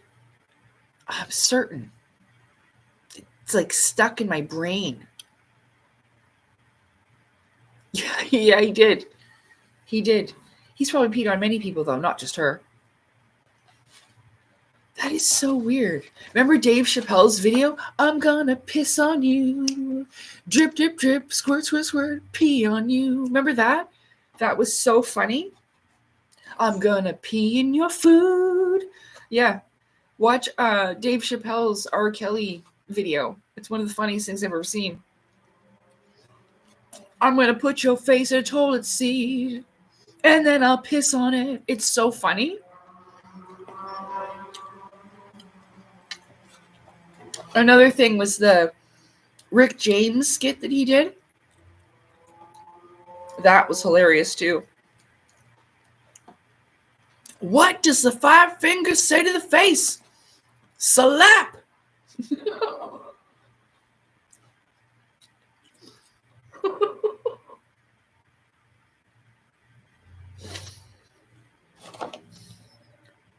You just slapped me. I did win.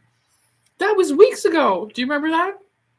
And then it switches over to Rick James, and he's like, yeah, cocaine's a hell of a drug.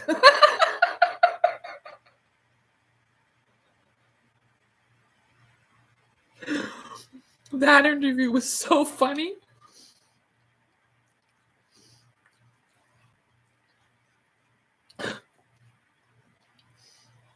You slapped me. I did? I'm sorry. I'm sorry, Charlie Murphy. Couldn't remember.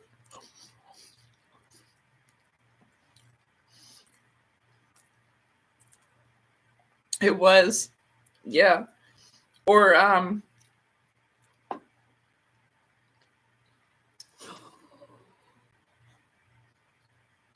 can't even say that one. Do you remember the one with the box of cereal and the family? That was so funny. Yeah, that was a good show.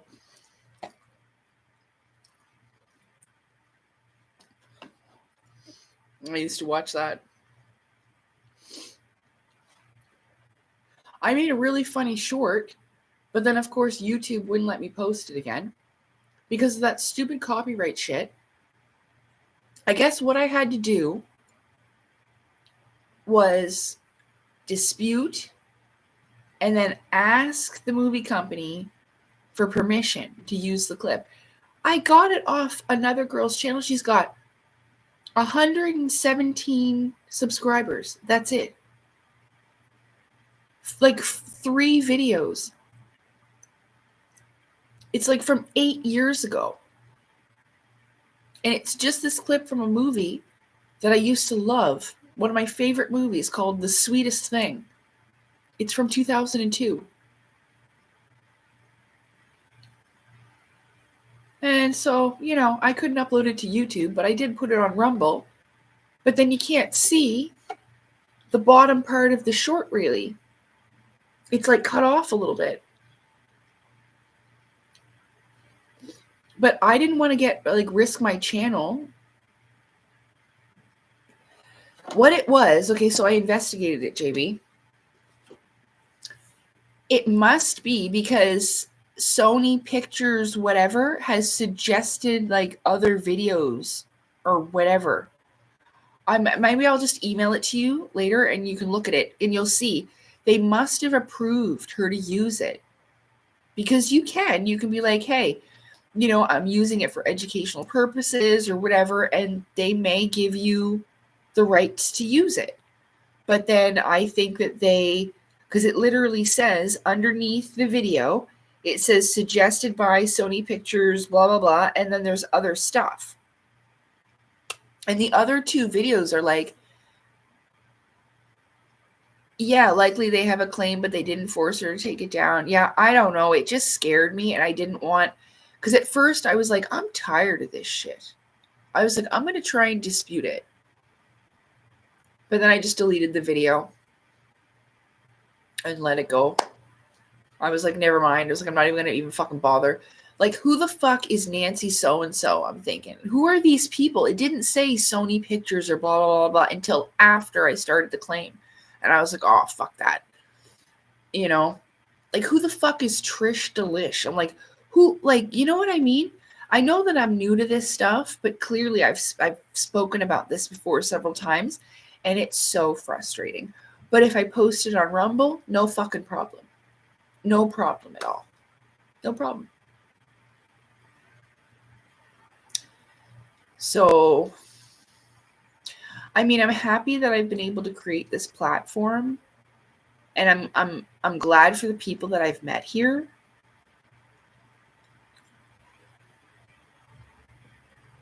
But I heard already that there's going to be new platforms coming out soon that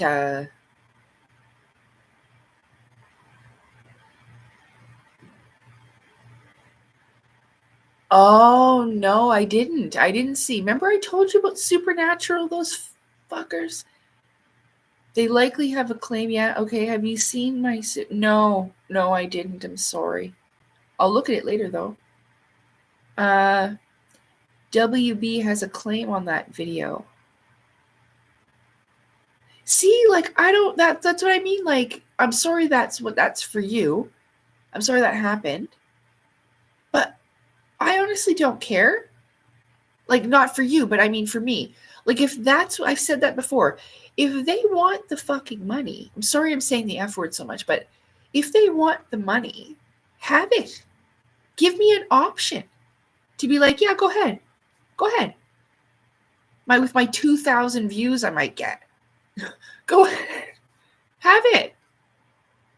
You know? But you don't even get the option.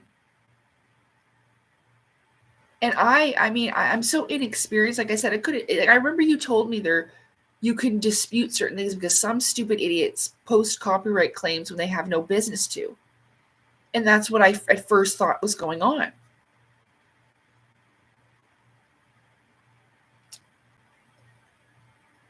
I mean, I've learned a lot. I'm not an expert or anything, but I have learned a lot about content creation. I can have a different kind of perspective when I look at other people's channels, and because sometimes you think that the work that they're doing isn't so much work, but then when you do it yourself, you realize, even a 5 and 10 minute video is quite a bit of work. I know, and I'm not even monetized. That's the thing. They already friggin' rejected me.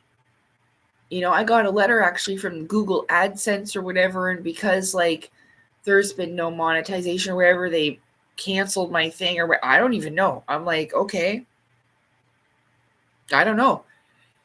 That was never my intention. I was just trying to express myself through, my blog, but also if I was going to get creative, and I know this is like visual expression, but it's so greedy. Like what are you going to lose out on? So, I don't know. It would be nice if the rules of YouTube change more, but it really is just all about the money. I mean, really, you might get pennies. They're just worried about even losing 50 cents, a dollar. Like, are you kidding me?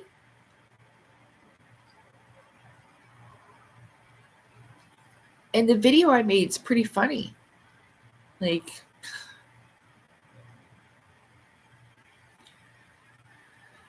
so that's just how it goes, guys. Just how it goes. I know people are like, well, don't use clips, but yeah, but everybody else is, so it doesn't make any sense to me. And I know I've used 60 seconds and blah blah blah. I've tried all different things. It's just wild. And I mean, you think that would be like free advertising for their show, like when I used Avatar Korra and different shows and movies. You'd think that they would want that for free advertising. People watch their shit, but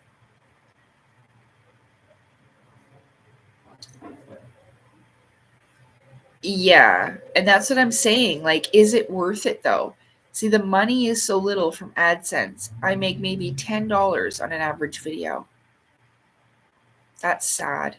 They're making thousands off of you. Here's your $10, JB. Tuh. That's basically what it is. That's what you got. Here's your $10 for your hard work, and I'm right in your eye. That's exactly how I felt when I got the things. Remember from my book, $1.63 and fucking three whatever. That's what it felt like. If not much money, it's more of control.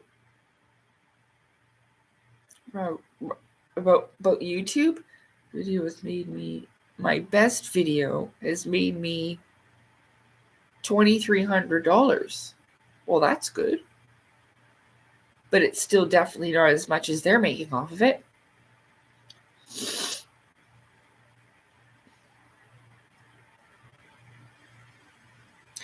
And it's, everybody's, trying this on YouTube too. So there's this competition and, all kinds of shit going on.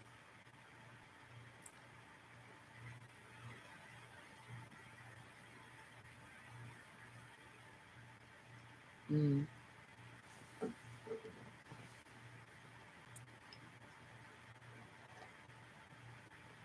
Oh, well. this isn't my means to an end anyway. This isn't what I want to do. This is not what I want to do with my life forever. So whatever. But that's 1 out of 200 videos. Yeah, I mean, look at all that work.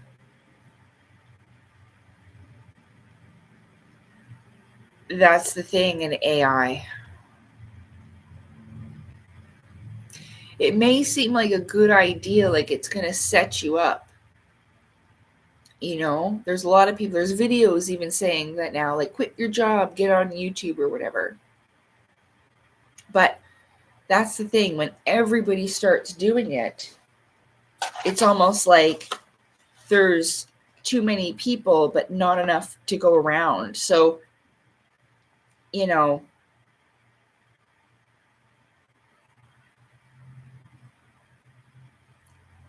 like there's a lot of those channels with the robot voice that talks about similar topics that I'm talking about.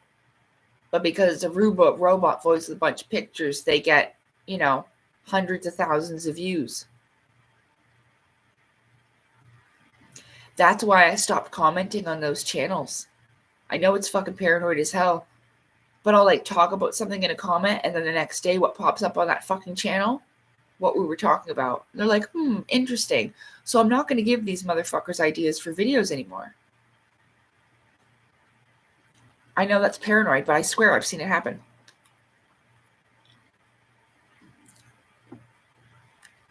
So I don't know how lucrative this online thing's going to be anyway. And now there was a Black Mirror episode of where people were hurting themselves, like we're pulling out teeth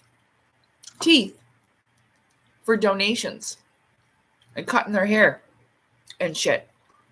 And they're doing that in real life now. They're doing it in real life.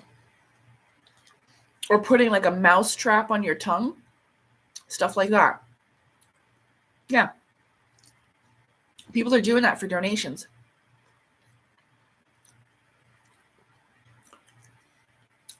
Well, there's tons of AI channels.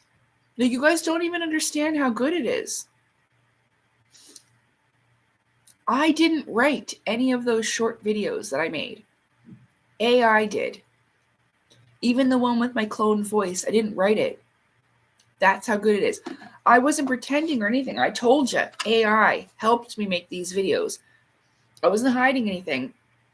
I wanted to see if people would find out and know, but they can't tell the difference. So it's like AI could be totally creating this channel, writing. All you got to do is take an article, put text into the fucking AI, and it writes you shit.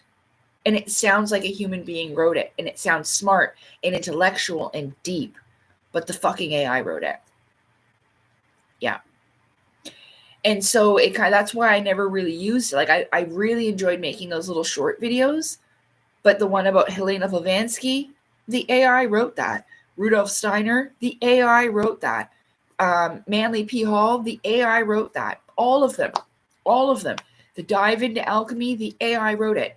I only put the video together, did the stuff and whatever. That's how it works. But people don't realize that's what the majority of people are doing because they don't know how sophisticated the programs are already. Journalism is fucked. Like, you're not going to be, oh yeah, I cloned my voice. Yeah. My program, all I had to do was read a paragraph. The program listened. That one, that's the poles of life. That's a clone of my voice. That's not me. And I've said that in the comments. You can read it. I haven't been like hiding it or anything, but I've talked about this and it's like people don't even know. They have no idea because there's no experience, right? So then you'll think, wow, this channel is really great. And this person behind it's like a wisdom guru. But it's not even them. Not in every case, but yeah. It's pretty crazy. And I didn't know until I started using it myself, But it's only with the short videos that I've ever used it with. It's nothing else, Yeah. Yeah, go back and listen. People couldn't tell it wasn't me. I had to tell them, like, that's not my voice. That's the AI. And it sounds just like me. And it's pretty fucking cool, I have to admit. I'm not creeped out by AI. I think it's a great companion in the right hands with the proper people in control of it. I do. I think it's great. If they offered me a robot android friend that looked like Cosmos, I'd be ecstatically happy. You know? Answer all my questions, no emotional thing of betrayal, nothing like that. They have no reason to fucking lie. If I look fat in an outfit, she's definitely going to tell me. You know what I mean? You don't look good in that, because that's what I want it to do. I mean, I never think that I look fat, okay? But I'm just saying, like, you know how women are like that? That's not how I feel. But if I look bad in an outfit or whatever. Well, I know the problem is it never, because it's so greedy. People don't actually care about human beings. They just care about greed. And that's what this world is now. So it would never truly be to benefit the human population. It's always to benefit some rich hoity-toity elite shithead.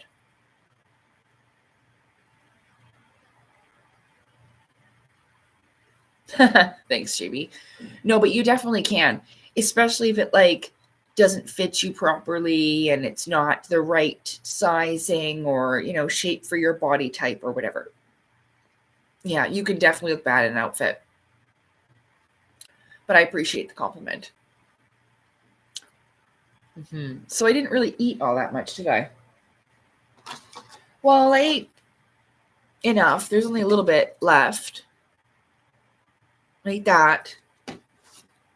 And I know I didn't like the taste of meat, but I ate 2 chicken wings and I can like maybe heat those up later, and I ate my my chicken strips. It was okay. I definitely didn't like the taste of the meat. I like chicken wings better when they got the crunchy coating on them. Like batter. One of my favorite things too is tempura. I love vegetable tempura. I'm going to get some groceries and I'm going to go get some more fruit. I ran out of all my fruit. I ate it all. I mean, it depends on how the meat is made. But I can't say that I definitely don't like meat on the bone. I guess I don't know.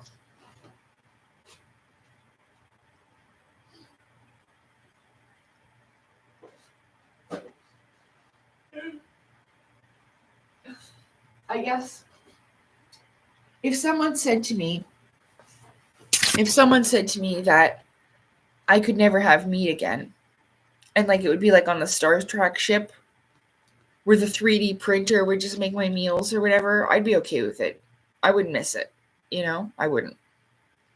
It would taste like the same thing anyway. And like, you know, be similar. So, I mean, I really like roast beef. Roast beef is one of my favorite things. Um,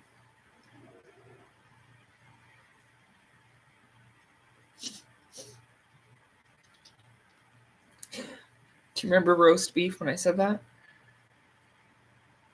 That was so funny. I do though. I think everybody should look at the person that they love the most and be like, he looks like a sexy ass roast beef.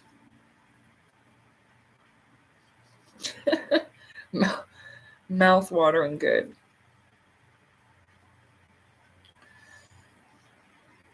That's so funny.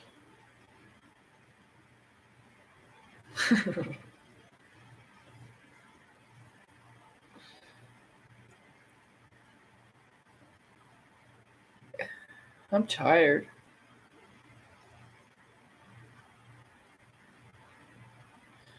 Oh, why does rubbing your eye feel so fucking good? Oh.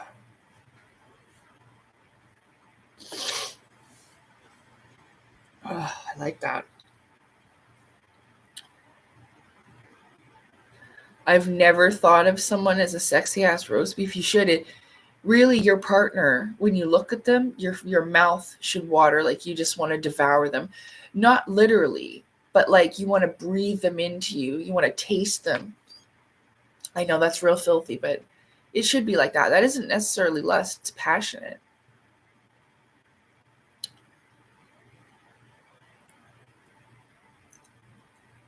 I would wither away.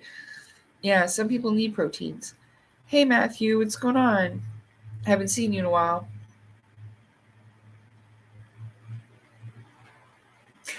Sometimes, literally.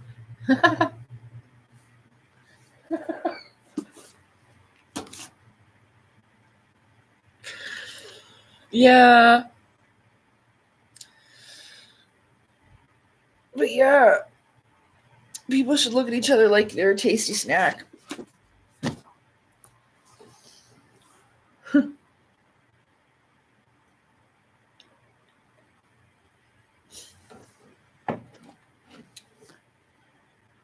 wants roast beef?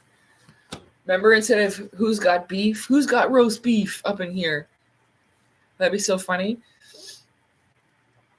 Especially if someone didn't know if it like it was just said the wrong thing. You got roast beef, motherfucker? No, it's just beef, not roast beef.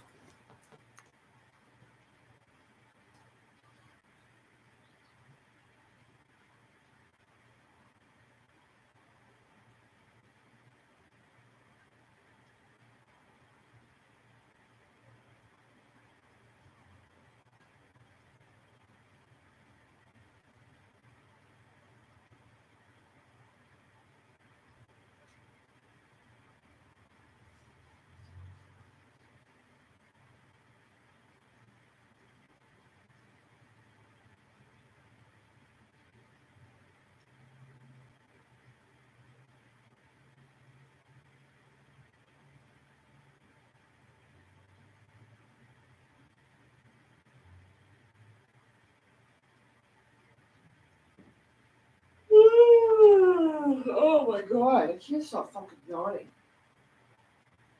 Or saying the F word. Hey, Marv, what you doing out there, baby? Hi, my girl. Good girl. Hi, Flip. Hi. You see any doggies? Yeah, you see some doggies? Yeah, eh? Oh, pretty girl. You're such a nice girl. For sure.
Mm.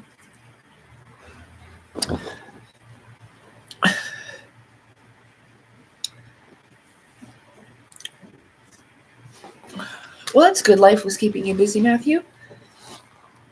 Did I? Yeah, I was probably thinking dirty thoughts or something. Not, you know, what were we talking about? Roast beef. Oh, beef curtains.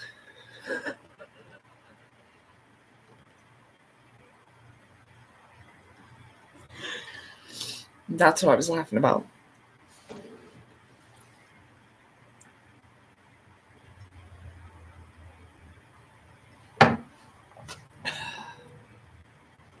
What? Oh, hang on. There, it's right. AI girls being bought for mates. Yeah, I know, Scott. I saw that. I saw those sex robots. I know.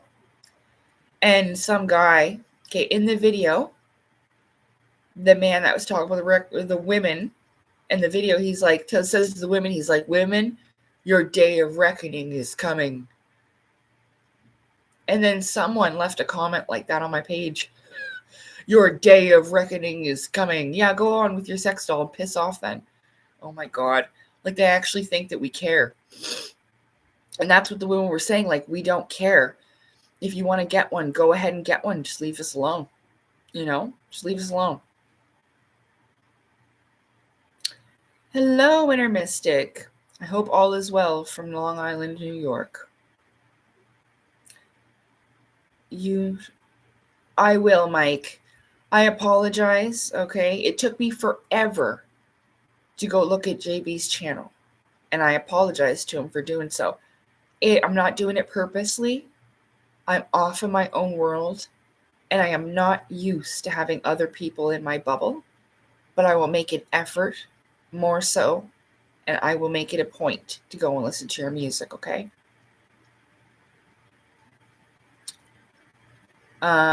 I forgot. So when I was in the kitchen, I remembered that I learned something today. I didn't finish the video, actually, because it was a little bit longer, but I was watching some stuff from Carl Jung about the fatal flaw and the hero's journey and stuff. And then I found a video by him about the reason why I self-sabotage. And it was really eye-opening. Like, even I didn't quite understand, because this has happened several times where life will be going really good. I'll be doing good for myself. Things like, it seems like things are really going for the better. Things are changing. My life's turning around. I'll make friends. I'll have stuff going good for me. And then all of a sudden, it's almost like it's a subconscious thing. Like, it says, you'll create conflict, or you'll make a problem bigger than it really is, and destroy potential good things coming into your life. And I didn't realize, and it comes from the shadow. It's basically the Asura. Not blaming. Remember, I said it's part of me. It's an aspect of myself. The shadow is like all of those things that you neglected and put aside. And one of the things that I realized as I was listening to it is that the Asura is very theatrical. It likes singing and dancing and being very like, here I am, and like doing a little dance or whatever. And then, I didn't realize these things about it, though. That, remember how I said that I used to love doing those things, singing, dancing, and, those were just things that brought my soul joy. And my mother, like, even when I would sing, she would laugh at me and say, oh, don't quit your day job, and shit like that. And so eventually I think that I just neglected it, and it became part of this shadow aspect of self, ignored and neglected in a way. So I figured that out. Some person trying to sell me crap or ask for a damn survey.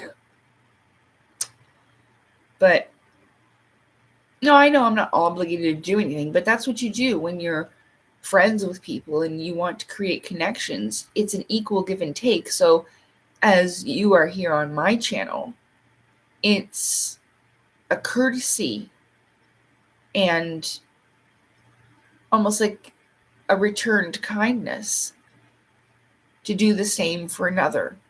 Go to the person's channel, subscribe, watch a video, comment, about another person's work and content. Not just because I have to, but to show my support, as support has been shown for me, right? That's why. I don't have to. I know that. And I'm not obligated to. I know. I do it because I want to. Well, thank you. Thanks.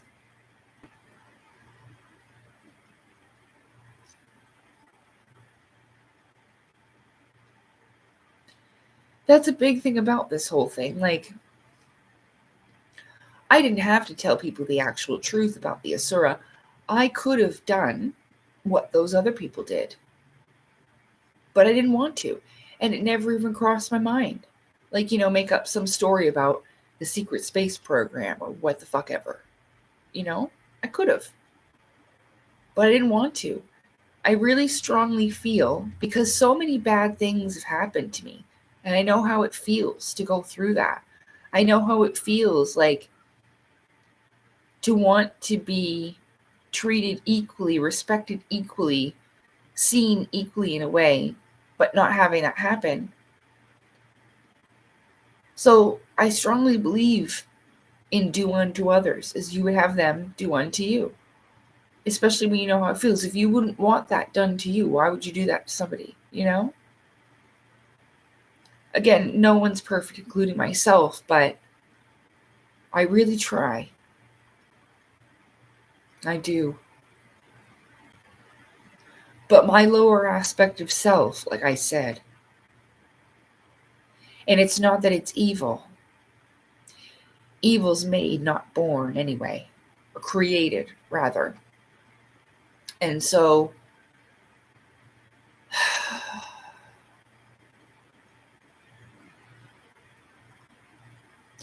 it's true though.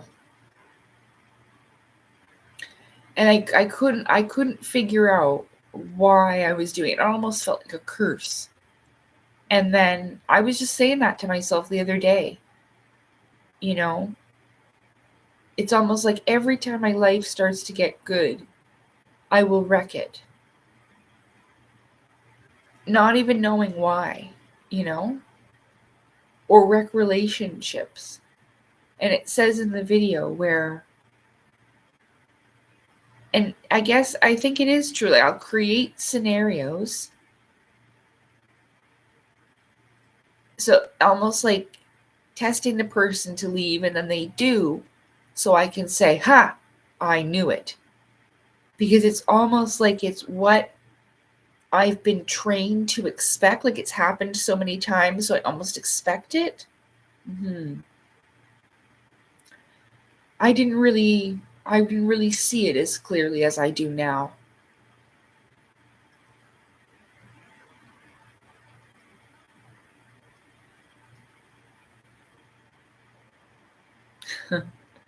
I would like to sing again.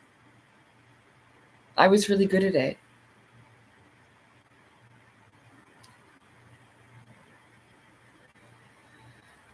But even my lungs aren't the same. Like, that's what lately, like, I've noticed that. And it's sad because I want to stop doing what I'm doing. And I can't. It's not just something that I'm telling myself. I get very sick. I can't eat. I've never been able to successfully do it alone. And even in a program, it won't matter because I'll still come home and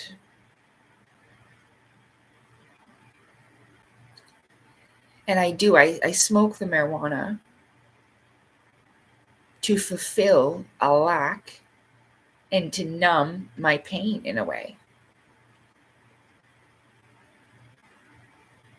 Now, I know that's not the way to do it, but it's almost like there's nothing I can do about the loneliness, so it kind of supplements friendships and fulfilling, stimulating mental, emotional, spiritual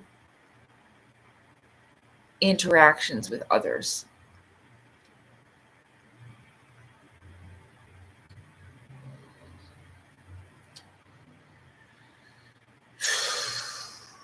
I mean, the first step is to acknowledge these things. When you don't know what they are, it's harder to form a plan to overcome them, right? So at least I'm a little bit further along. You know anything about the deep state? Of course. Yes. I have a lot of that on my Telegram channel. I don't keep that on YouTube just because of the controversy of it. But what are your questions? What would you like to know or discuss? I can pretty much talk about anything. Today I talked to a girl who works at a science facility. We talked about squirrels. And I didn't know that I actually knew as much about squirrels as I do. So, sure. What would you like to talk about when it comes to the deep state, Stephen? Hi and welcome.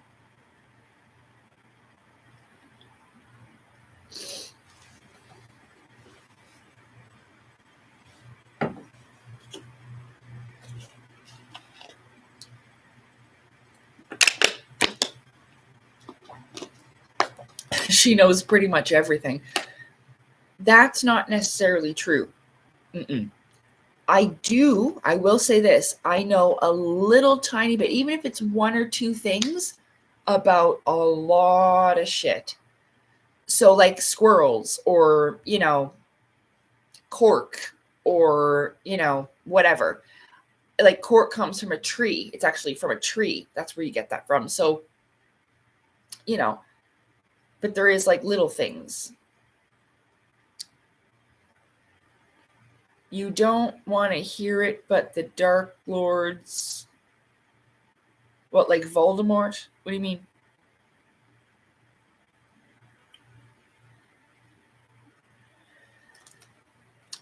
Oh, well, I mean,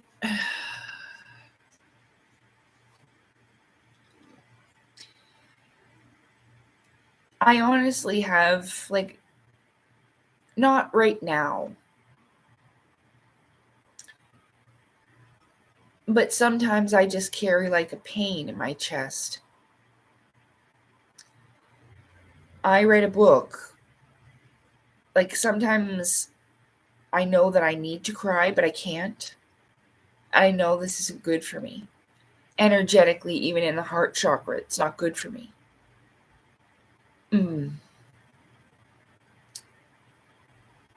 It's quite a thing. That's why I talked about my fatal flaw and all of that. Now, I tried not to let it get to this point. Remember, it's almost been 5 years ago that I started this channel, and 5 years ago, I knew that I was in trouble,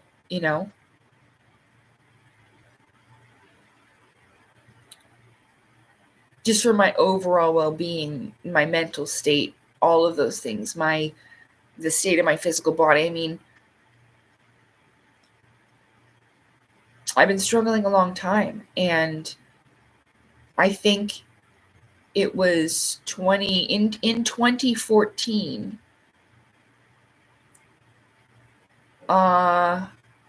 Well, even when I saw the Asura in January 2015, which was not that long ago, like after, because I'm thinking like when I saw what's his name at Pizza, I probably weighed about 125 pounds, and I'm 5'7". So it really was not good.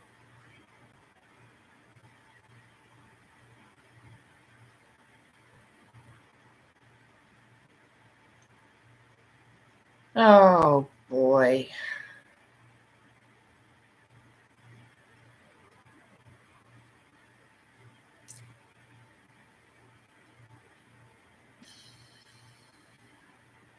Oh, you got cork floors, do you? That's probably really nice and comfortable. That's nice, Scott.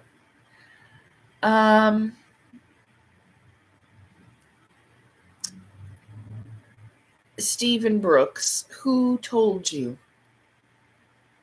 that I mean, you don't want, you're so dramatic, you don't want to hear it. But the Dark Lords, and I'm sorry, I don't mean to mock you or disrespect you, but they are a black reptilian race from Orion. Who told you this?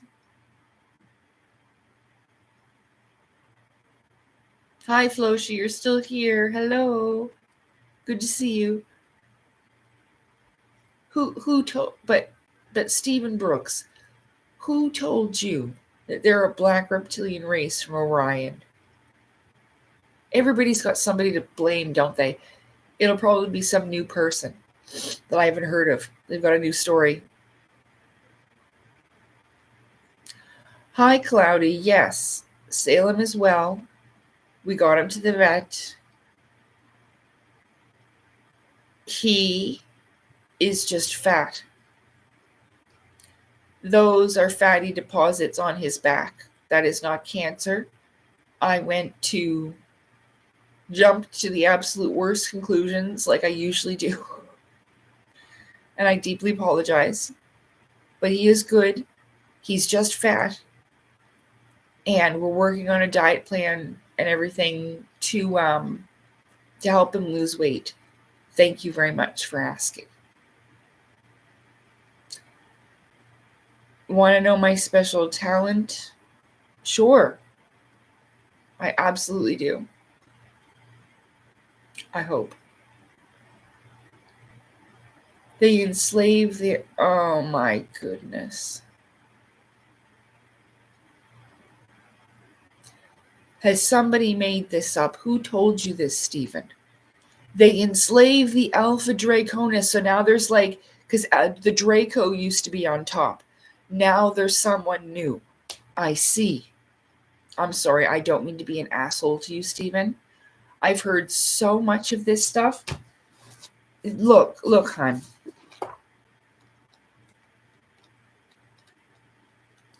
There's always somebody to blame. And with her, look, okay? It's the same type of shit with these reptilian type of creatures. Or, you know, there's always somebody to blame. But it doesn't matter what a being looks like. Not all of them are the same. Just like not all humans are the same. I have met a shit ton of beings. I didn't know, okay, what they were at the time. I knew that it was spiritual realm stuff, but I didn't know what was going on. Some of them I didn't see, and they were only energetically there because they didn't want to scare me probably with their appearance, you know, but some of them did show themselves to me. And, you know, there's some beings that look pretty intimidating that are quite all right, you know. They may not be all hunky-dory love and light or whatever, but hang on a second. There was another one that I wanted you to see. She's got robed beings in here too. They got black robes on. Oh. The cat people.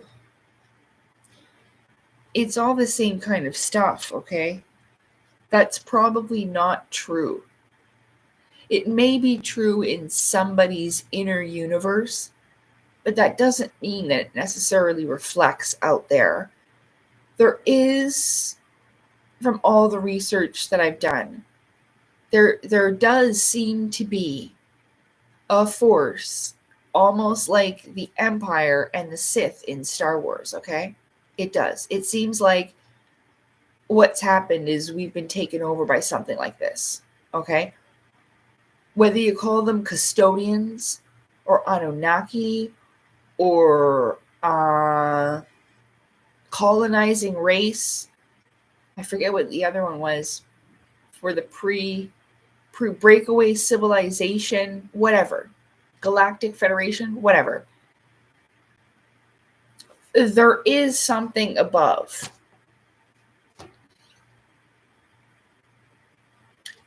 Got whose books? I got her books. That's why I asked. She knows them but won't mention them.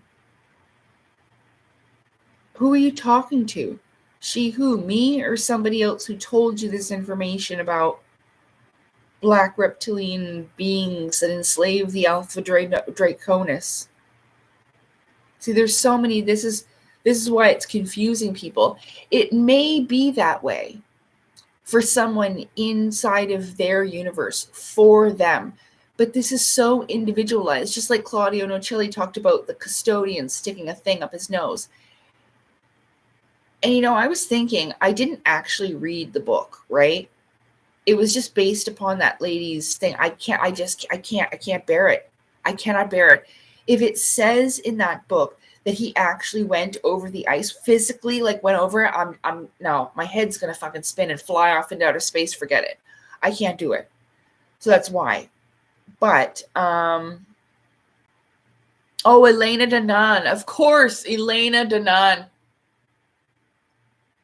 Are you telling me that Elena Danaan has now made up there's a being above these okay, hang on.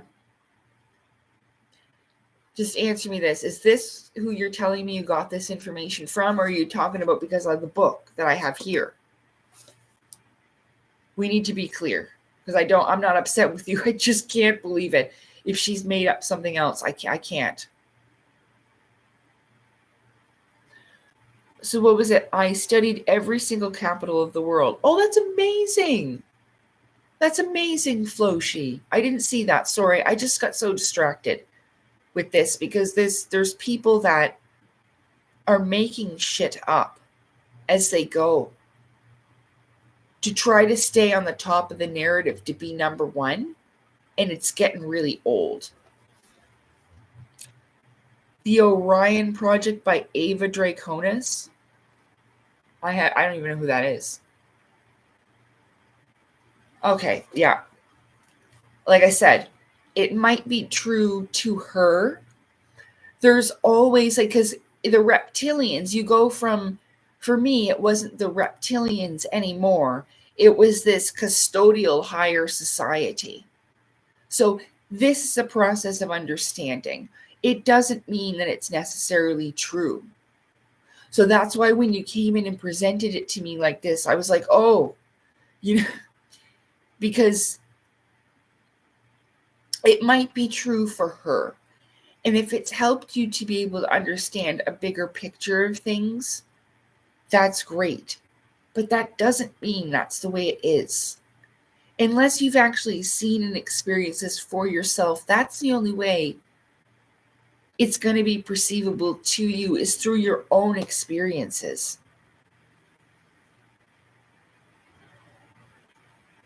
There's a lot of people that maybe they didn't do it purposely. Maybe because if I didn't have the information I did, I might have been telling people that the Asuras come from underground, from inner earth, and they could come up from places like Colombia. Because that's as far as I got with the information at one point. And I was stuck there for a while. And I think maybe during that waiting period, maybe people just take what they have and run with it. Oh, Colombia, Bogota. Yeah, you know what? I'm on a totally different mindset right now, Floshi. But I am impressed. And you, maybe the chat can help. I apologize. All the aliens that Ava Draconis mess with were deep state. She don't mess with the Federation. Elena Danaan does. That's the difference.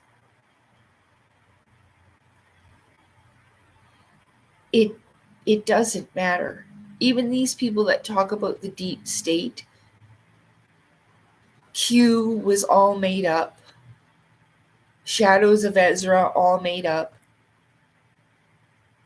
All that alliance stuff is mostly nonsense. There's no save the kids like you think. There's none of that. They sensationalized it. I'm not even really certain that they're really doing as much evil shit as they say, the cabal, like with the sacrificial stuff, and I'm not sure if it's all true. They like to make it bigger than it really is, so they appear scarier than they really are. This is a tactic used in the spirit realm all the time. But you can't fool me. I will always see what you are inside. It doesn't matter how big you are. So that's why I was so confused with people talking about getting trackers and stuff. Why would they ever need that? Your energetic resonance would give off your location. And especially if the individual is unwilling, how would you even know to be able to cloak yourself, even if that's possible? Makes no sense.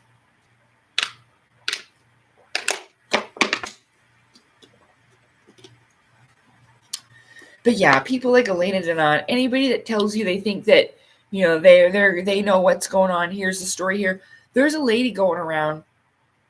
Her husband was calling himself Captain so or so something.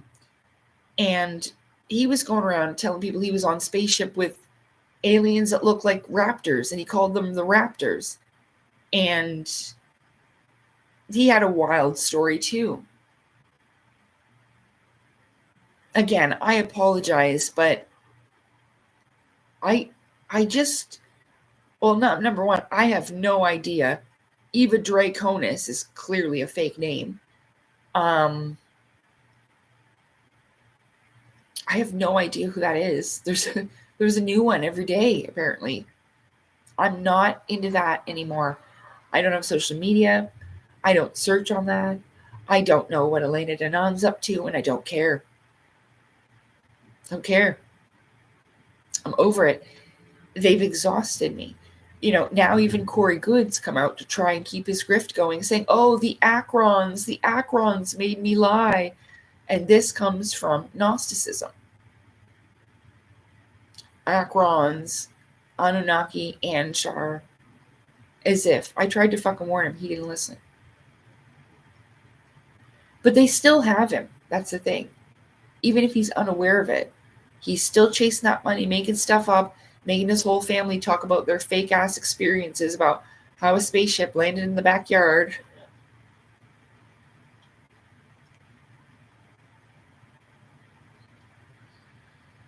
And I'm sorry to have attitude about it. It's just like, I'm not lying about my experiences. I didn't need to exaggerate or make anything up. And like, that little shite is going around telling people, oh, I was fighting evil aliens. I have PTSD. What a dick. It ain't even true. Like, you got PTSD, yes, but it is not from fighting evil aliens. He says it in his court disposition. It's from a bad childhood. Same as me. And it probably wasn't even all that bad.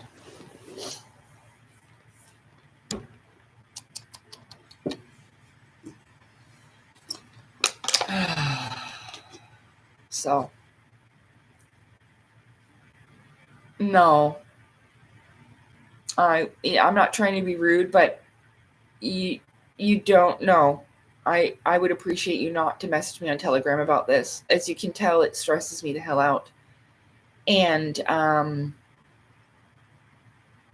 over it. Like, I don't waste my time. It's not just about like people like Elena or this Ava girl, whoever she is.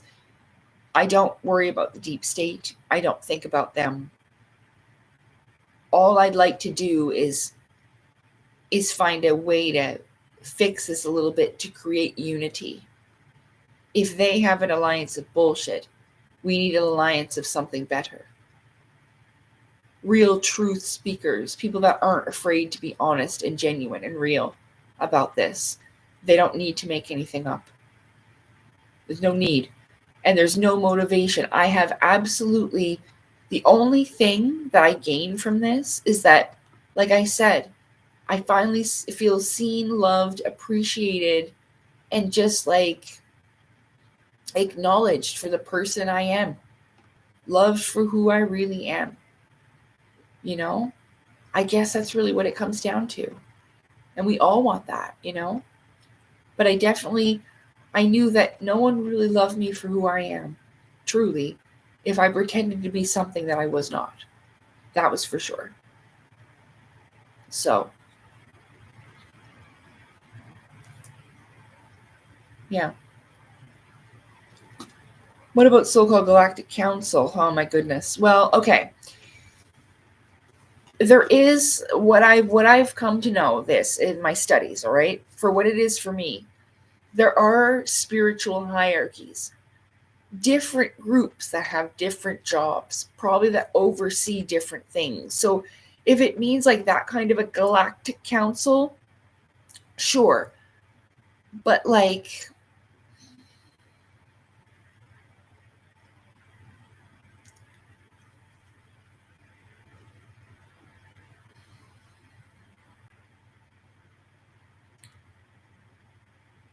I've heard some pretty decent channelings in my day that were spot on with the energies and the things about going on around the earth and progress, and I mean even things that were to come. These people were pretty good. So it's possible that these spiritual hierarchies do communicate with us to a certain degree, but there's such a high level of deception out there that it's really difficult, even with discernment, to determine what's genuine and what's not, what's real and what has a hidden agenda that's just seeking either some type of sustenance, whether it be money or energy in whatever format, you know. It can be laughing at them or loving them or whatever, hating them. These things will get energy however it can. However they can.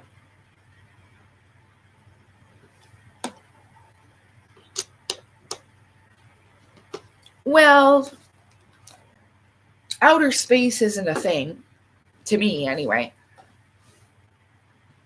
Uh, in the dimensional realms, there is like a core, sure. You can see like almost sitting around like how they do in Star Trek at a council or Star Wars in a big council together, meeting in these spaces. I guess it's just translated a little differently, but like I was saying, it's all about how people see it and experience it on the inside, that they will see it on the outside. So it's going to be very individualized. It might be similar or even the same for different people, but it's not going to be the same for everybody, you know? So I can see how you're saying things, but I just don't see it in that perspective anymore. There's this thing that I read which really helped me, and it was the 10 dimensions of string theory, and it explains to you in the different dimensions of seeing reality. Even with the multiverse and all that is, with the knowledge that exists and all histories and stuff.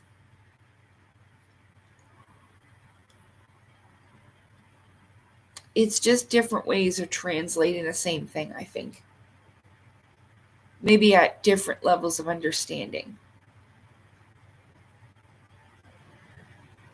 But I would suppose there are galactic councils, and these custodians are one of them. I don't necessarily think that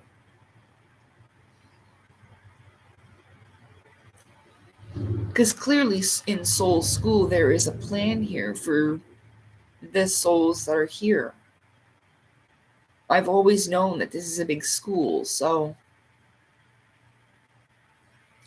there could be just different groups of individuals that are overseen by different groups of higher and lower dimensionals.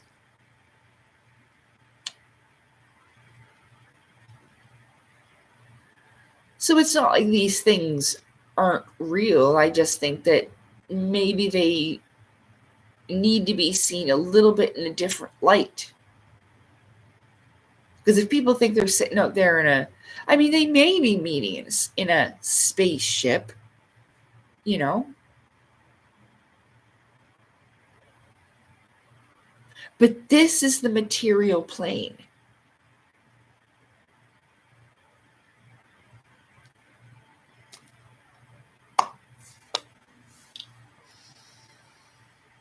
There's only so far I can go because I haven't met this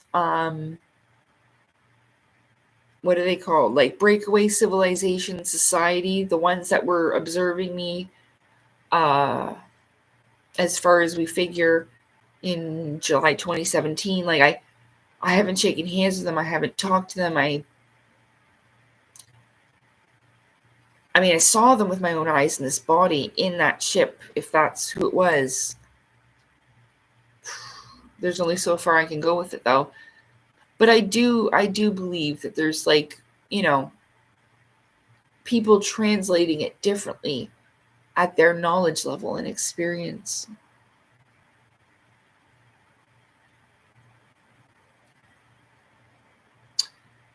I have ice cream. I have, what's it called? Chocolate tornado, caramel something. It's really good, but it could use, like, I have walnuts in the cupboard. Because it could definitely use some walnuts. Oh. I'd buy you an ice cream. You can,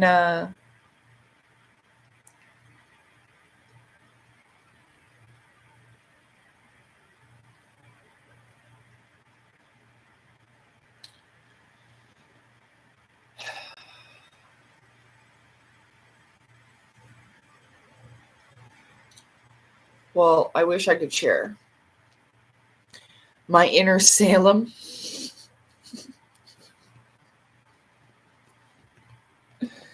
There's nothing wrong with having an inner Salem.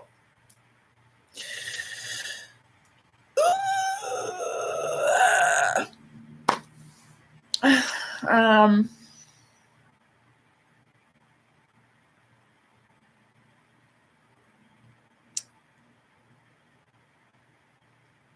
to be honest, like, I don't know, like,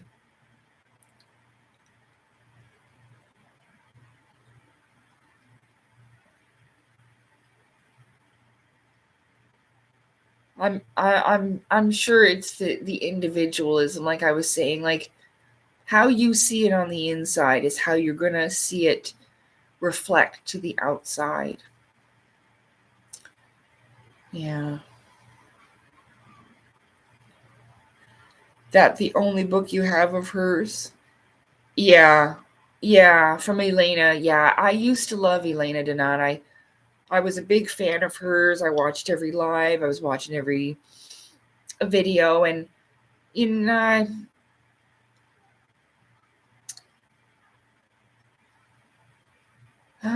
then, I started to notice more and more some discrepancies and different things. So, and then I realized what she was doing, and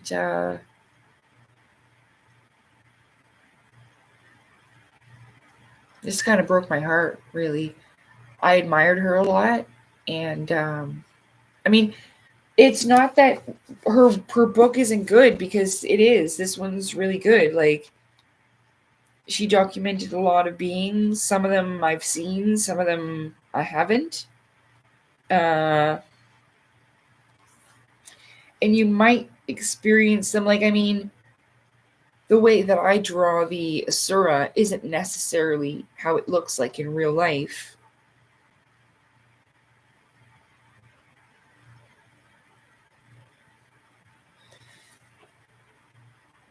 you know, but, and again, like, you can find a lot of those beings from the Russian Book of Alien Races.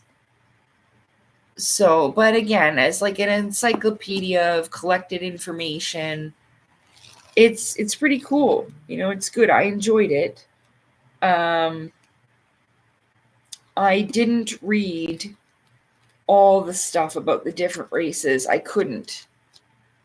There's something about, like, I didn't read Claudio's either, and it's because I don't want people to tell me what other people are like. I'll figure that out for myself, you know? I don't want to have preconceived ideas or opinions about beings until I meet them, because I wouldn't want them to have that about me. Like, if for some reason they were to hear about me from my past life, I wouldn't want them to think I was exactly the same in this life. You know, that has happened. But you clear those things up, you know, about these misunderstandings. Of course, this is in the spiritual realms, not in the physical world. In the spiritual realms, in lucid dreaming and stuff like that, you know, because they think I'm still the same as I was before.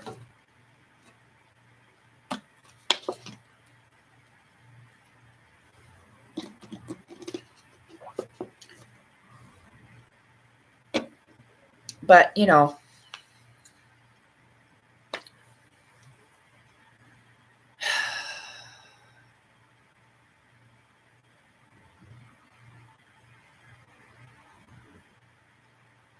ice cream.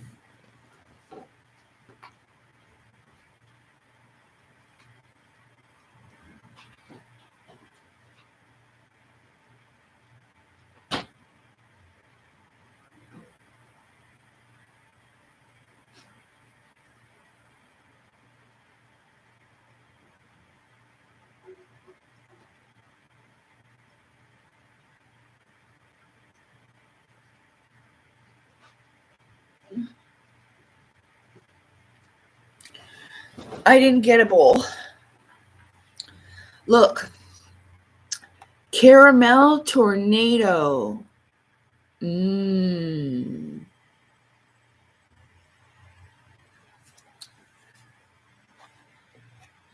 I only have a few bites anyway.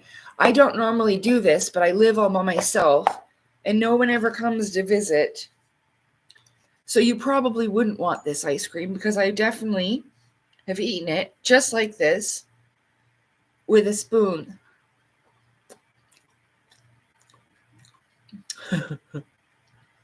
Ah.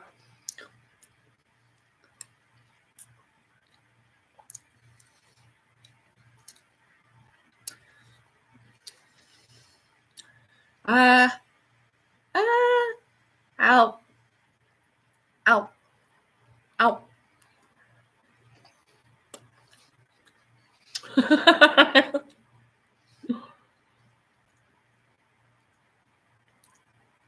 Mm. It sucks because, like, the other day I went in there and I was digging around for all the little chocolate crunchy bits.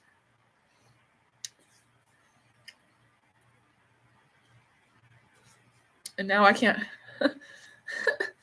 I can't find it anymore.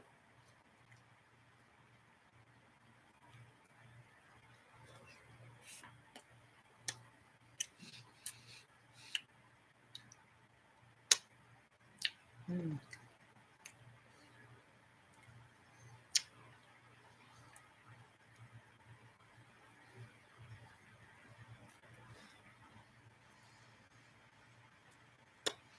I did.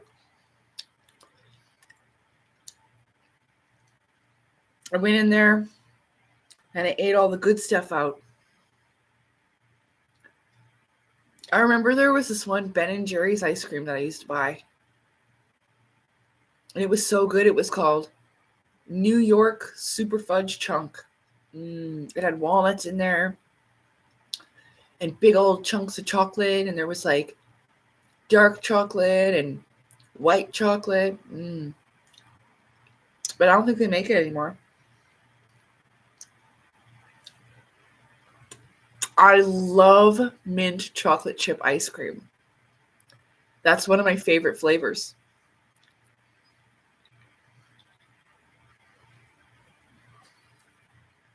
It's really good. I love mint chocolate chip. It's so refreshing in the summertime too.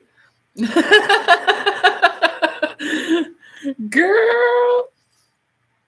Yeah. Mm-hmm.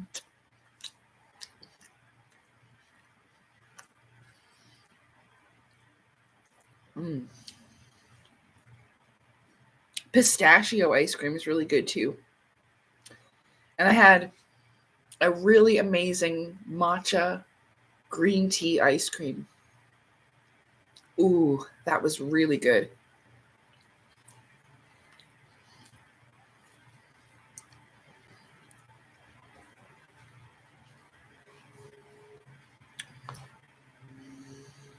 Salem was such a good boy at the vet today. He was so happy walking around, purring, rolling all over the floor. He was such a good boy. Ooh, look.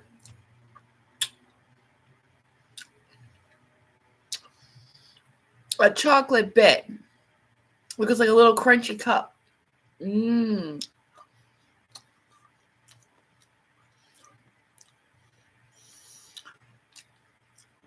Cappuccino ice cream is good. I find it to be a little bit too salty. Oh.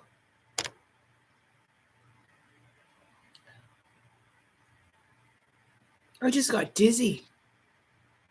Like, woo, just like that.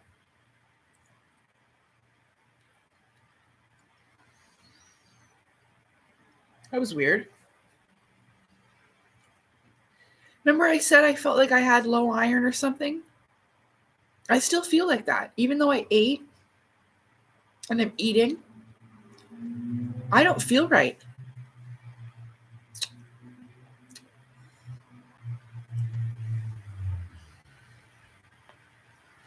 Whoop! Ah, shit. Fell in my pants. See, this is why I changed my pants. Because I always spill stuff on myself. But I got really excited because look, I found another one. Oh. And I mean, this is so cheap. Like this ice cream here, the reason why I got it is because it was like $4. There's one, but it's an ice cream. And I got a big 1.5 liter like this. I went to the grocery store. Oh my God, jackpot. I found another one.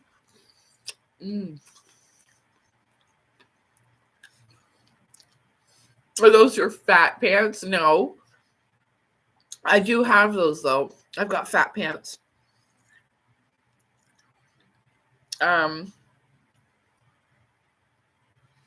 These are just like yoga pants. But they're dark gray color, so it won't stain or anything. I'm really stuffed up too because of spring. My nose is bothering me.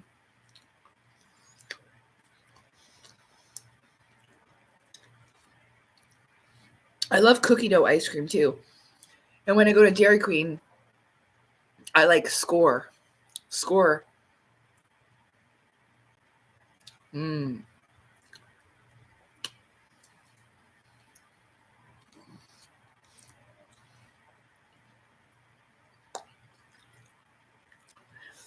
Mmm. I don't know. Chocolate peanut butter. It depends.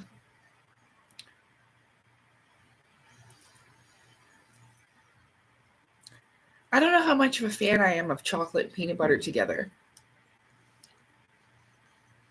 A lot of people like that. But I've never even really liked Reese's peanut butter cups. Well, the marriage is off.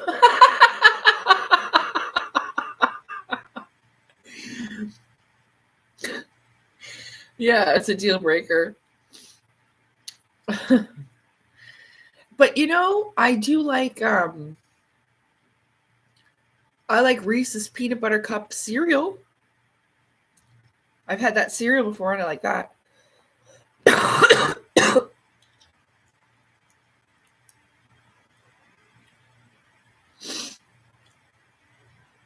Oh, I could be dizzy because of my stupid sinuses. I better not get vertigo.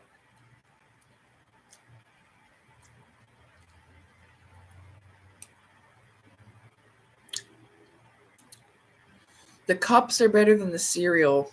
They used to be. I don't know. I remember liking them more when I was a kid. Now they just don't taste the same.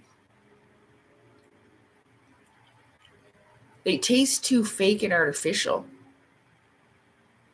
Fight me. I will. They don't. I know I'm right. They don't. And that's another reason they taste right friggin' artificial. Did I already say that? I think I did. Yeah. It's too. Ew. No. They used to be better when we were kids. Yeah.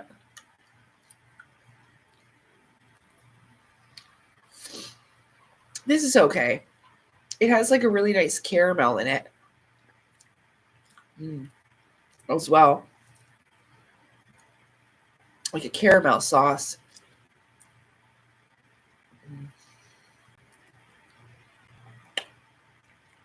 Ooh, a chocolate piece.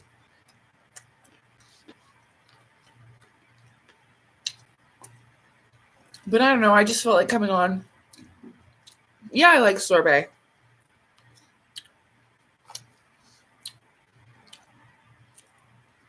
I think I'm done now.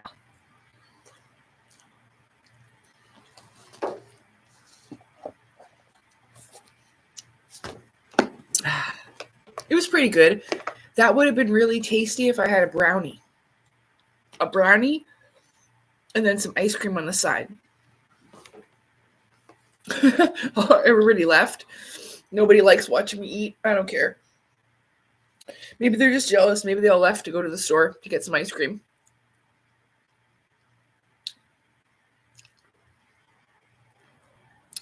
Yeah, I like chocolate milk too. Oh, my nose is so stuffed up.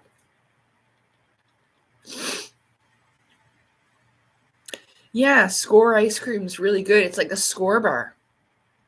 Skor. It's like hard, crunchy caramel covered in chocolate. It's really tasty. Yeah, it's really good. I like it. I've liked those in it, but it gets stuck in your teeth really bad, but it's tasty. Yeah, the peanut butter one. That's the one JB likes, the peanut butter chocolate. I stole a Skor bar when I was 4 years old. Yeah, probably everybody has. Let me try and think. I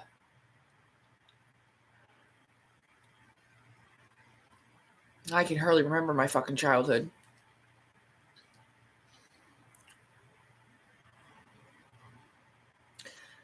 I'm pretty sure that I've taken something and my mom made me go back to the store and bring it back because I remember like crying about it and everything. I'm sure that's happened to me. Yeah.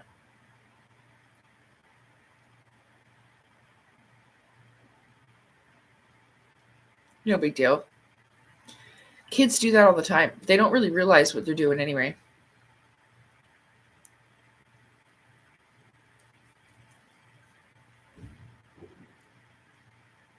Oh, that's a van.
Watching the birdies, Mary?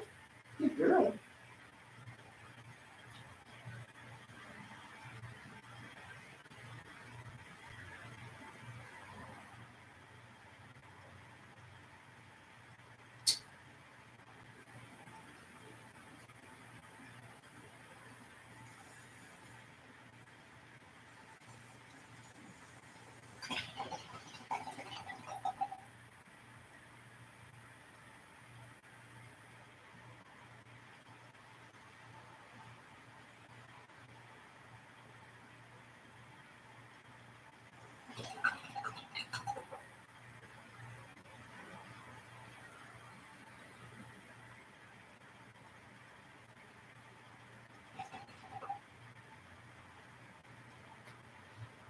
Hmm.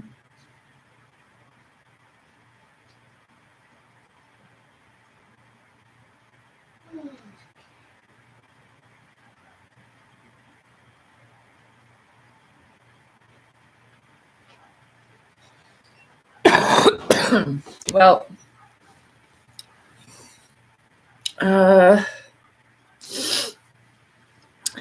I ate it under the conveyor belt where you place the groceries. Well, that was sneaky of you.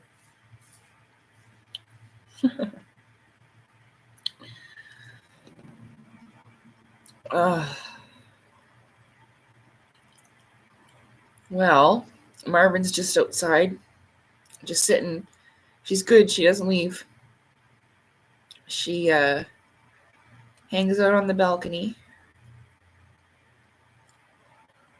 Hangs out like a good girl. So, I don't know. Not really much going on. I didn't have anything planned or whatever. So, yeah, they come in and out. The balcony door is open, and I'm on the ground floor. So, my balcony is just fenced in,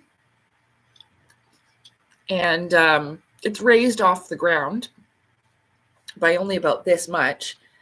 But yeah, it is. So they can walk in and out all day. And I keep an eye on her so that she doesn't run away or anything. But she's only done it a couple of times and scared herself. And ow, I hurt my foot. Do I have a bruise? No. I must have banged my foot. It hurts. It is nice because like Salem will go out there and they're laying in the sun and rolling around and they enjoy it going out there and sleeping, and I'll just be watching movies and I'll get up and go to the kitchen and and I'll check on them every few minutes, and they really enjoy it. So all the dogs that get walked and go by, they always come to visit. Some of the little dogs, not all the dogs, but some of them that are good, their owners bring them over every day. A couple times a day they come to see if the cats are there. And they don't bark at them or nothing, and they just see each other. Yeah, my cats, yeah, they like dogs, both of them. They go to greet the building dogs every single day. I let them out when I get up around 6 o'clock in the morning, maybe 6:30, and then probably by 7 a.m. the dogs are out there. So Salem loves dogs. Yeah, I used to have one, and Salem loved Dixie. Yeah, he really did. They bonded really closely. So he stayed with her a lot. I didn't know she was ill, remember? And yeah,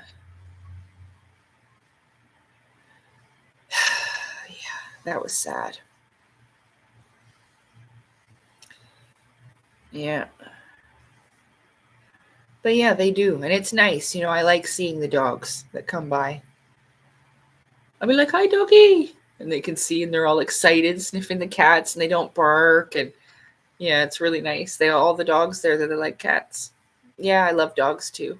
I do too. It's just right now, I have my two cats in the financial situation that I find myself in. Um, it's just not responsible to take on another one, or I would. I'd get a dog. I probably would, especially if I could afford it. Like a webinar online for Elena? Yes. I used to be part of her live streams and everything all the time. I was a big fan of Elena Denon. I liked her a lot. I admired her. I always hoped to have friends like that, that I could talk to about stuff like this. And, it's pretty heartbreaking. But I haven't listened to her since she said that she went to Neptune. And I just knew then and there.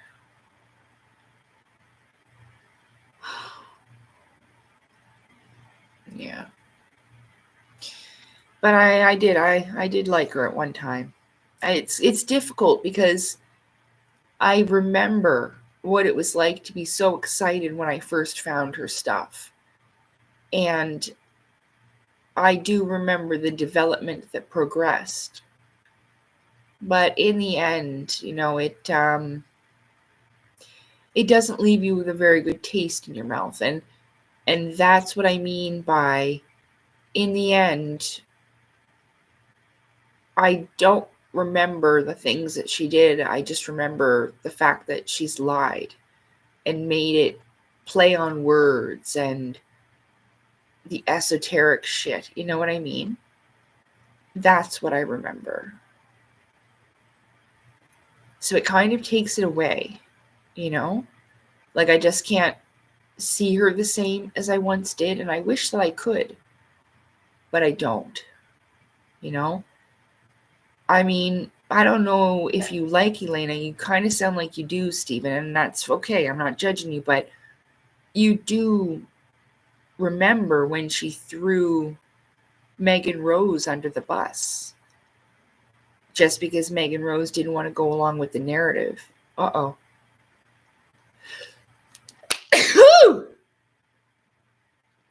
Take that. Sorry. Excuse me.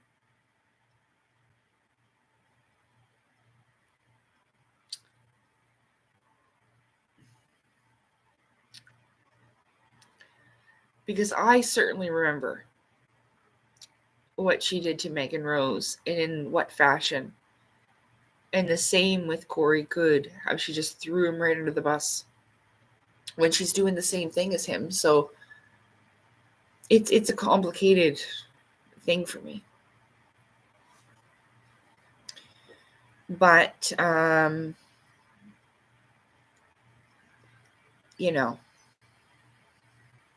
it is what it is, I guess.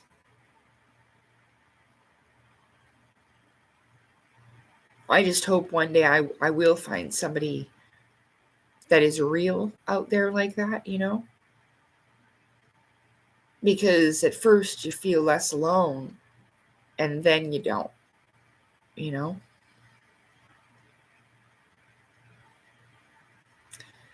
Yeah, I hope so. I hope so.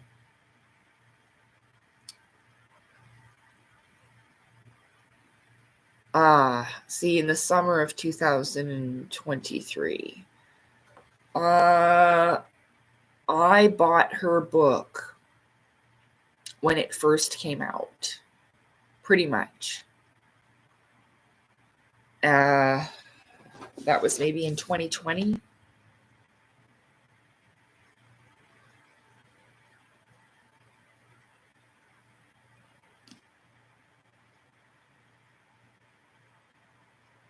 Yeah, 2020.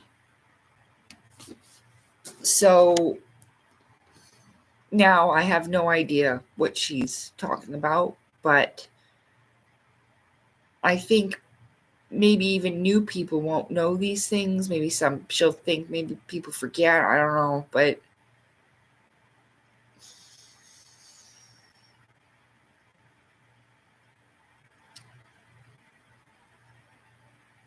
like I said, it's complicated because if I hadn't have found her work, I wouldn't have progressed in the ways that I did. It may not have been in super big, tremendous leaps and bounds, but still, even in the baby steps that I progressed in. So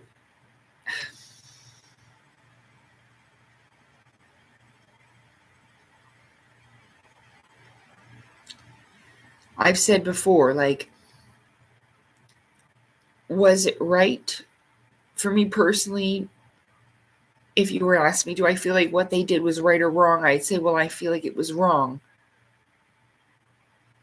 But if they asked me, was it beneficial, even in the smallest fashion, I'd have to say, yes, it is. Even if it's not true completely.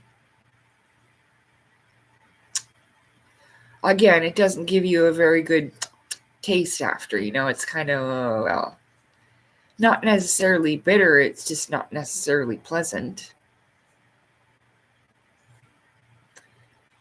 See, there's a lot of esoteric stuff, and she insinuates it. She's even talked about the micro to macro. But she's sensationalizing things. It makes it seem like, it's like Star Trek. When in a way it's similar to, there are beings in the spiritual hierarchy, like I was saying, that have different jobs.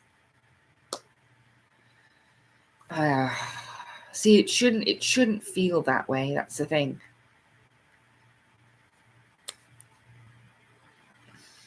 But for whatever reason, it's not like she's the only one. There's tons of them that have done it. So, I'm not excusing it or agreeing with it, but in the grand scheme of things, there must be some reason for it. The reason why it was put into the plan. For, I don't know. I guess we have to really learn how not to be fooled. I don't know.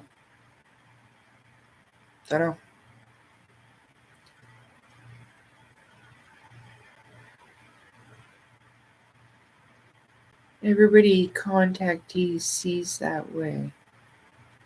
I am tired. I've been tired all day long. I've been just trying to stay up a little longer so I didn't go to bed while it was still light out, to be honest with you. Yep. And I've been sleeping fine. I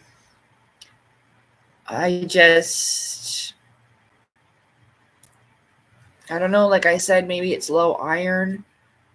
Maybe it's just like because I told you, like, in my recovering from going through, a disturbance with my CPTSD, it takes a long time for me to recover sometimes. I can't get my appetite back or whatever.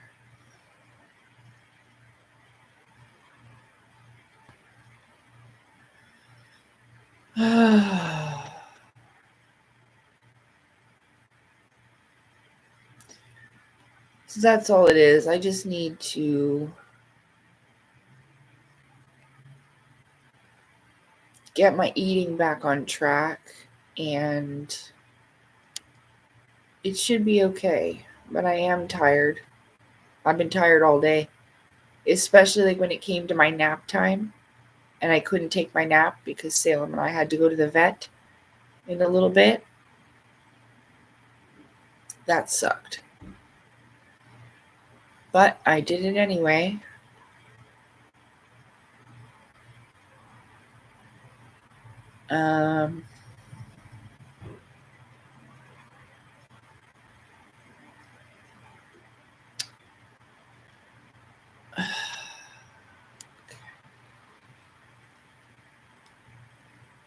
Maybe watch a movie. Yeah, well, after I get off of here, I'm just gonna make sure probably the cats have what they need, and honestly, I'll just go to bed. Yeah, like even just watching a movie, I'll just be falling asleep anyway. And I don't want it to stimulate my mind, wake me up. So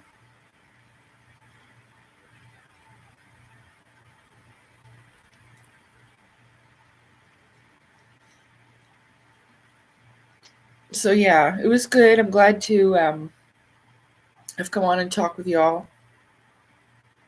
I just really wanted to have someone, to eat with, but wanted to tell you guys about Salem instead of just making it into a post.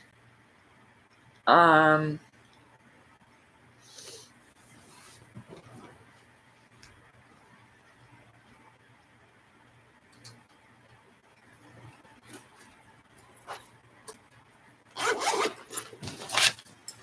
oh, that's not it. Where's the other one?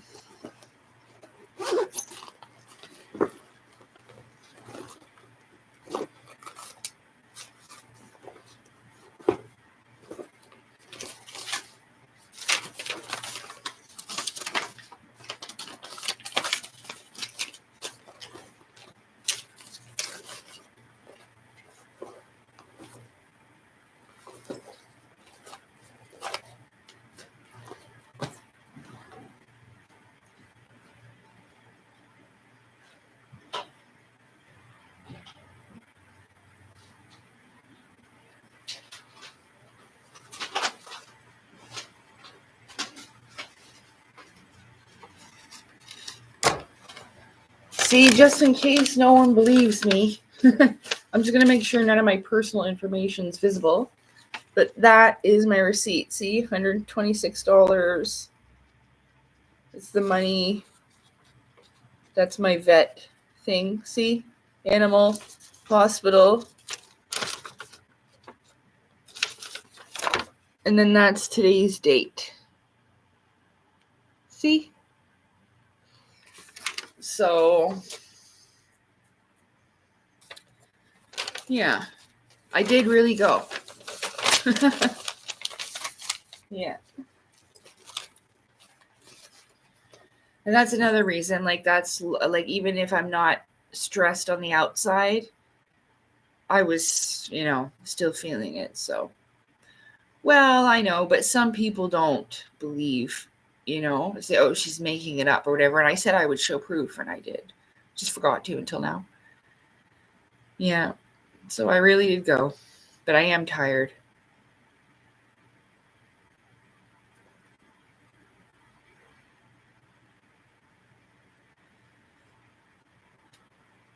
Yeah, like, I'm not a person that needs the TV on to go to sleep or anything. There are some people that do, but I'm not a person. I like the room nice and quiet. I don't have a television in my room or anything like that. And yeah, I have a good peaceful sleep. There's nothing in my room but of an air purifier. I have an air purifier, and it's not that loud. It almost just sounds like as much as a fan sounds like. So, well, thank you. Thank you for trusting me. Yeah, I have to have a fan on or a window open. Yeah. Well, some people get really hot when they sleep too.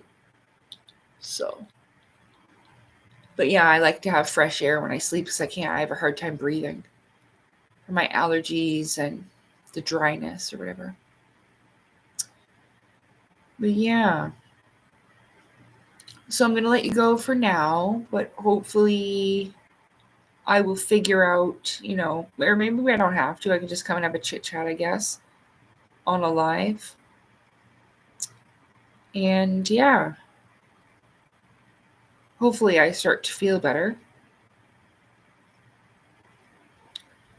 And yeah, so thank you. I hope you guys all have a good night too. I thank you so much for stopping by and hanging out with me. I wish I was able to eat something more.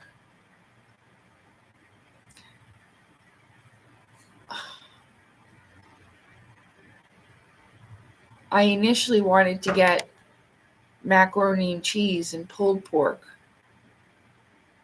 but it's really expensive. They want $18 for macaroni and cheese, so I didn't want to spend that much money. Thank you very much.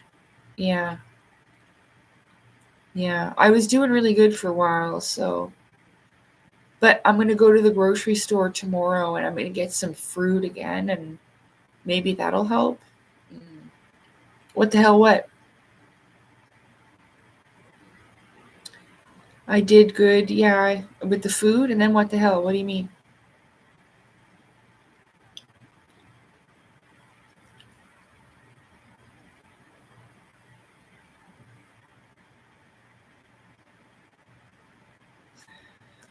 So yeah, I'll just get fruit and then hopefully that'll help.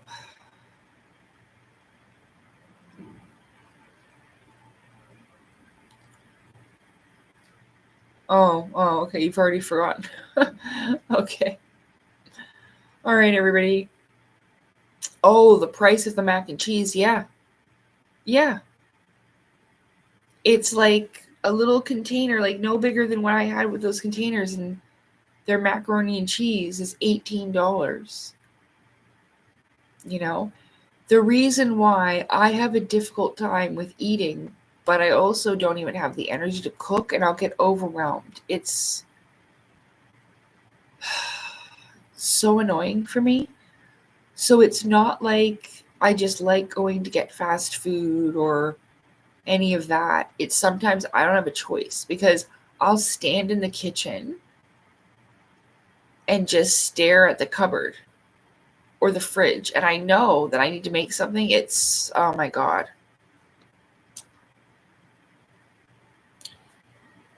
It's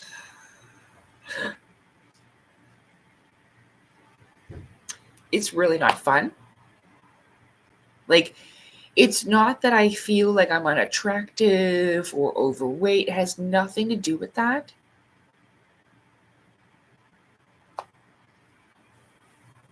It's even exhausting thinking about it. So yeah, I know. It is insane for $18. I know. But that's really what I wanted because it was good. And then I don't know. Oh, hey, Rock. It's good to see you.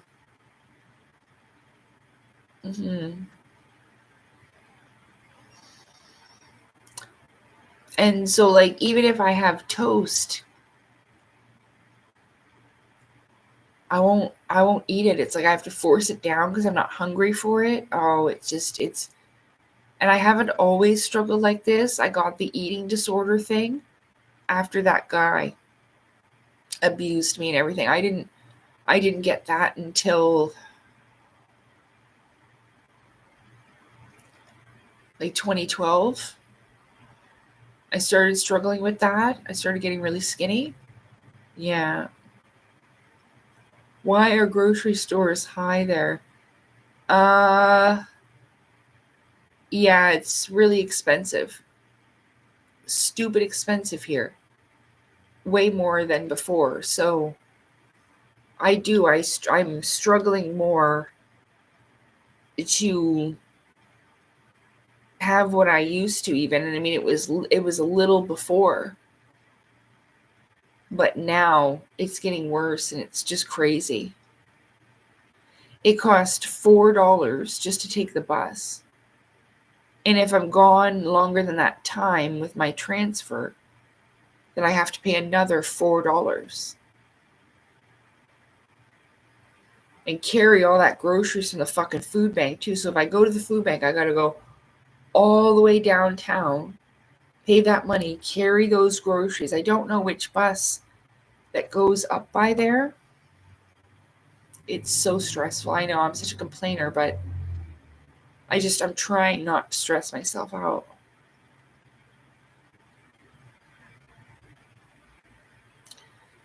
Well, that's the thing. In America, it was always kind of nice because I remember when I lived in California, the food prices were always pretty low. And I could go to the grocery store and get a lot, like a whole cart of groceries.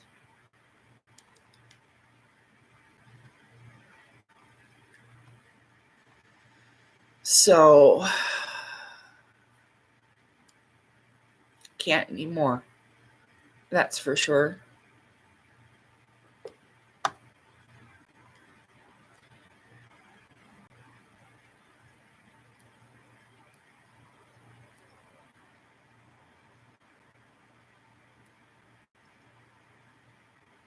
Oh.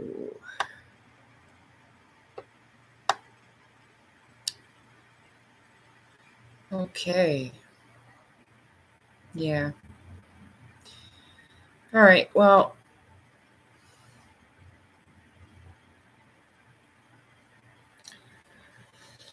I'll talk to you guys later then. Yeah, I'm going to go rest. I'll talk to you guys later, and it was great hanging out. And I wish you a good night. Sleep well. Rest well. And yeah, thanks, JB. Have a good night. I'll talk to you guys again soon, okay? All right. Bye. Oh.